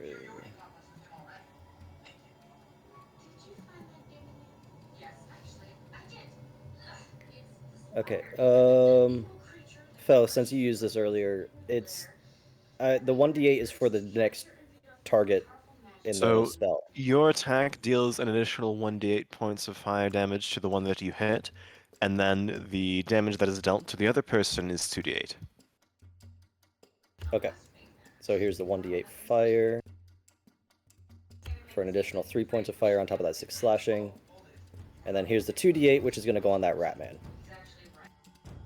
Okay. Alright. So, yep. So he comes down, strikes the human, and then the green lightning shoots over and jumps onto the rat man. Yeah, they're both looking really, really rough, being surrounded and bullied on here. They're bleeding quite profusely. All right, Still and standing. here comes the second cutlass swing on the human. Okay. 16 plus flanking, so 18 Will hit,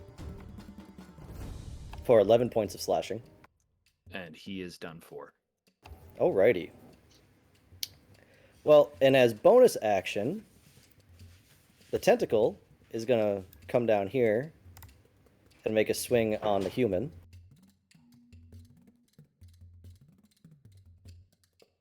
For a dirty 20. That will hit. For 12 points of cold damage. Ooh. And their movement speed is reduced by 10. Okay.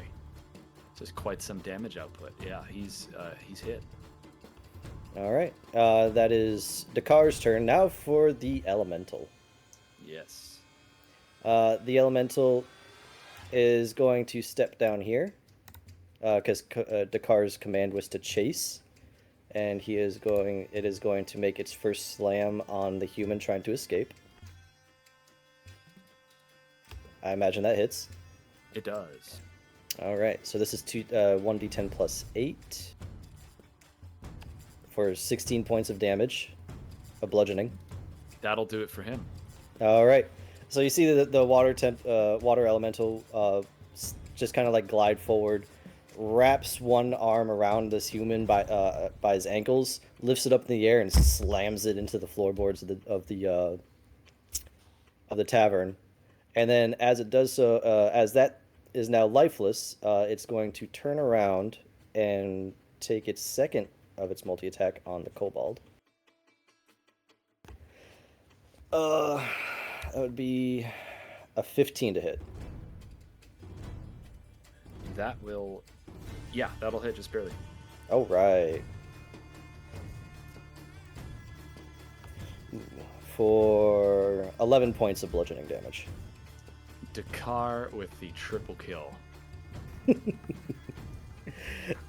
I imagine still with the other one in its first tentacle, it pretty much is swings around, grabs the second one, wrapping its other tentacles around its shoulders, and just kind of like claps them together like maracas before dropping them onto the floor of the tavern. They go down. Oh, how I miss this fun. And that is the elemental's turn. Okay. Shimi stays out of sight. Laszlo, kind of seeing the tide significantly turn here, looks around the tavern and he's going to cast Create or Destroy Water and splash down some water, put out the little residual of fire that is still burning on the floors of the tavern. And this lonely little man is going to try one more time to attack you, Vincent. Vincent of all people. They've got a sole focus at the moment. That is a unnatural 20 with the scimitar. The first scimitar, I should say, and a 21 with the second. Both hit. Not impressive rolls. That is 10 slashing damage altogether. Okay.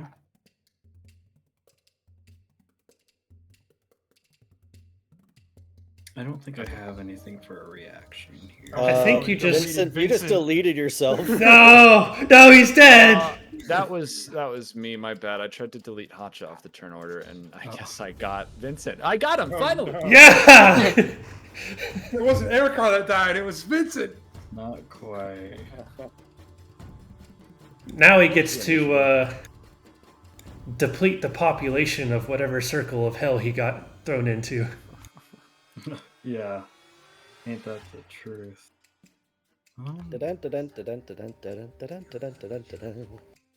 Yeah, no, there's nothing I can do. Vincent just takes the damage.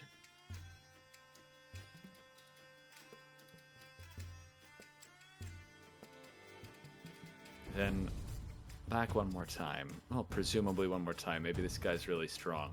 To Erikar. Erikar is gonna push himself back up to his feet. And he's gonna walk behind the bar here. And he'll use his bonus action to do Planar Warrior. And start shooting at the fucking rat. 12 and 14.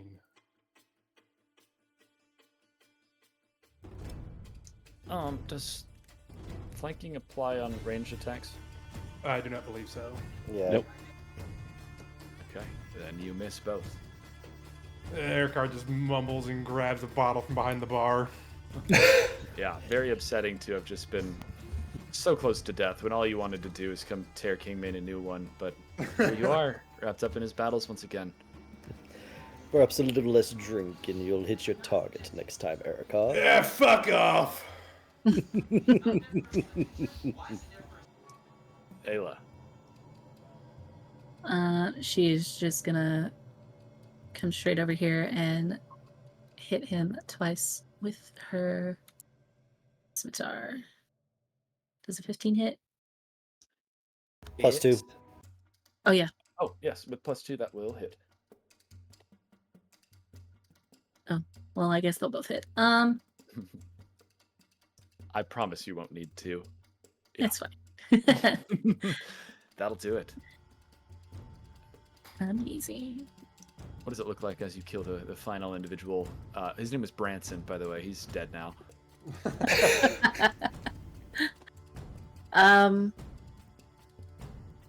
Ayla being very exhausted, very just sick of everything at the moment. She will yell in frustration as she basically just sticks him with her scimitar and pulls it out just to watch him fall to the ground and turn back to King Mane with just a look of like distress.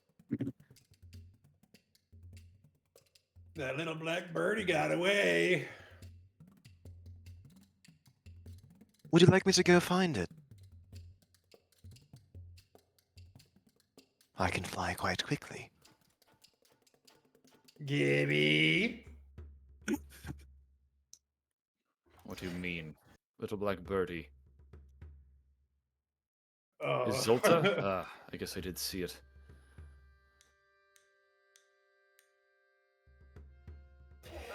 It would probably be best if we give it a shot, would it not? It would be indeed. There's There's already too many that know. Drinking. Well, Bluebird, if you're offering, take the wing. In which direction would it have gone, presumably? Went out that there window. Wait. Here.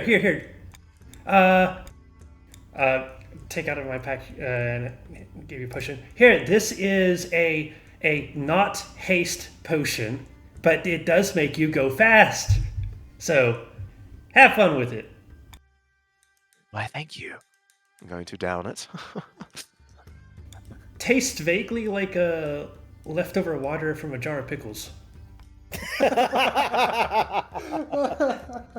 I'm going to get about half of it, kind of look at it in my hands, and then pour the rest right on you.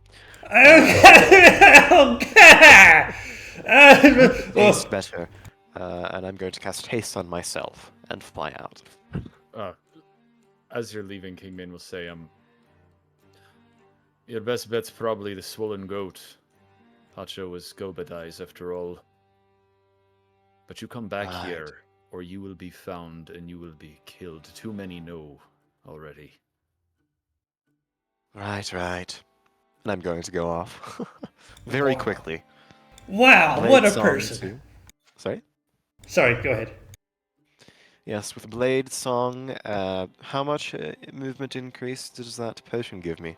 It gives you plus 10 movement. So plus 5 movement. Oh. Then I'm going to haste as well. It's pretty quick. And I'm going to try to find the black bird and circle over to the mentioned location, the swollen goat or something. It's a ship in the port. It is a ship. I see. Okay. Swollen goat. I'm trying to remember what kind of boat it is. Didn't you say it was a You brigantine? don't have this one minute detail ready in your headspace? I don't, sorry. Yes, it is a brig. Two-masted. Nice ship.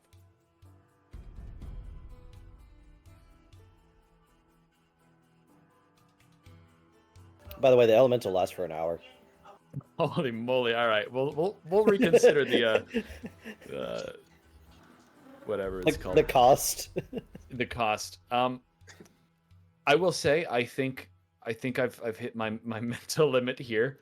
I think this would be a good place to pause, and we can absolutely pick up with Malfisani scouring the area and the swollen goat for the Zolta, and the fallout of this battle here in the Sockeye when next we sail. No after battle Awesome. RP conversations. Hell yeah. There are conversations that need to be had. I am sure King Main has plenty of them himself.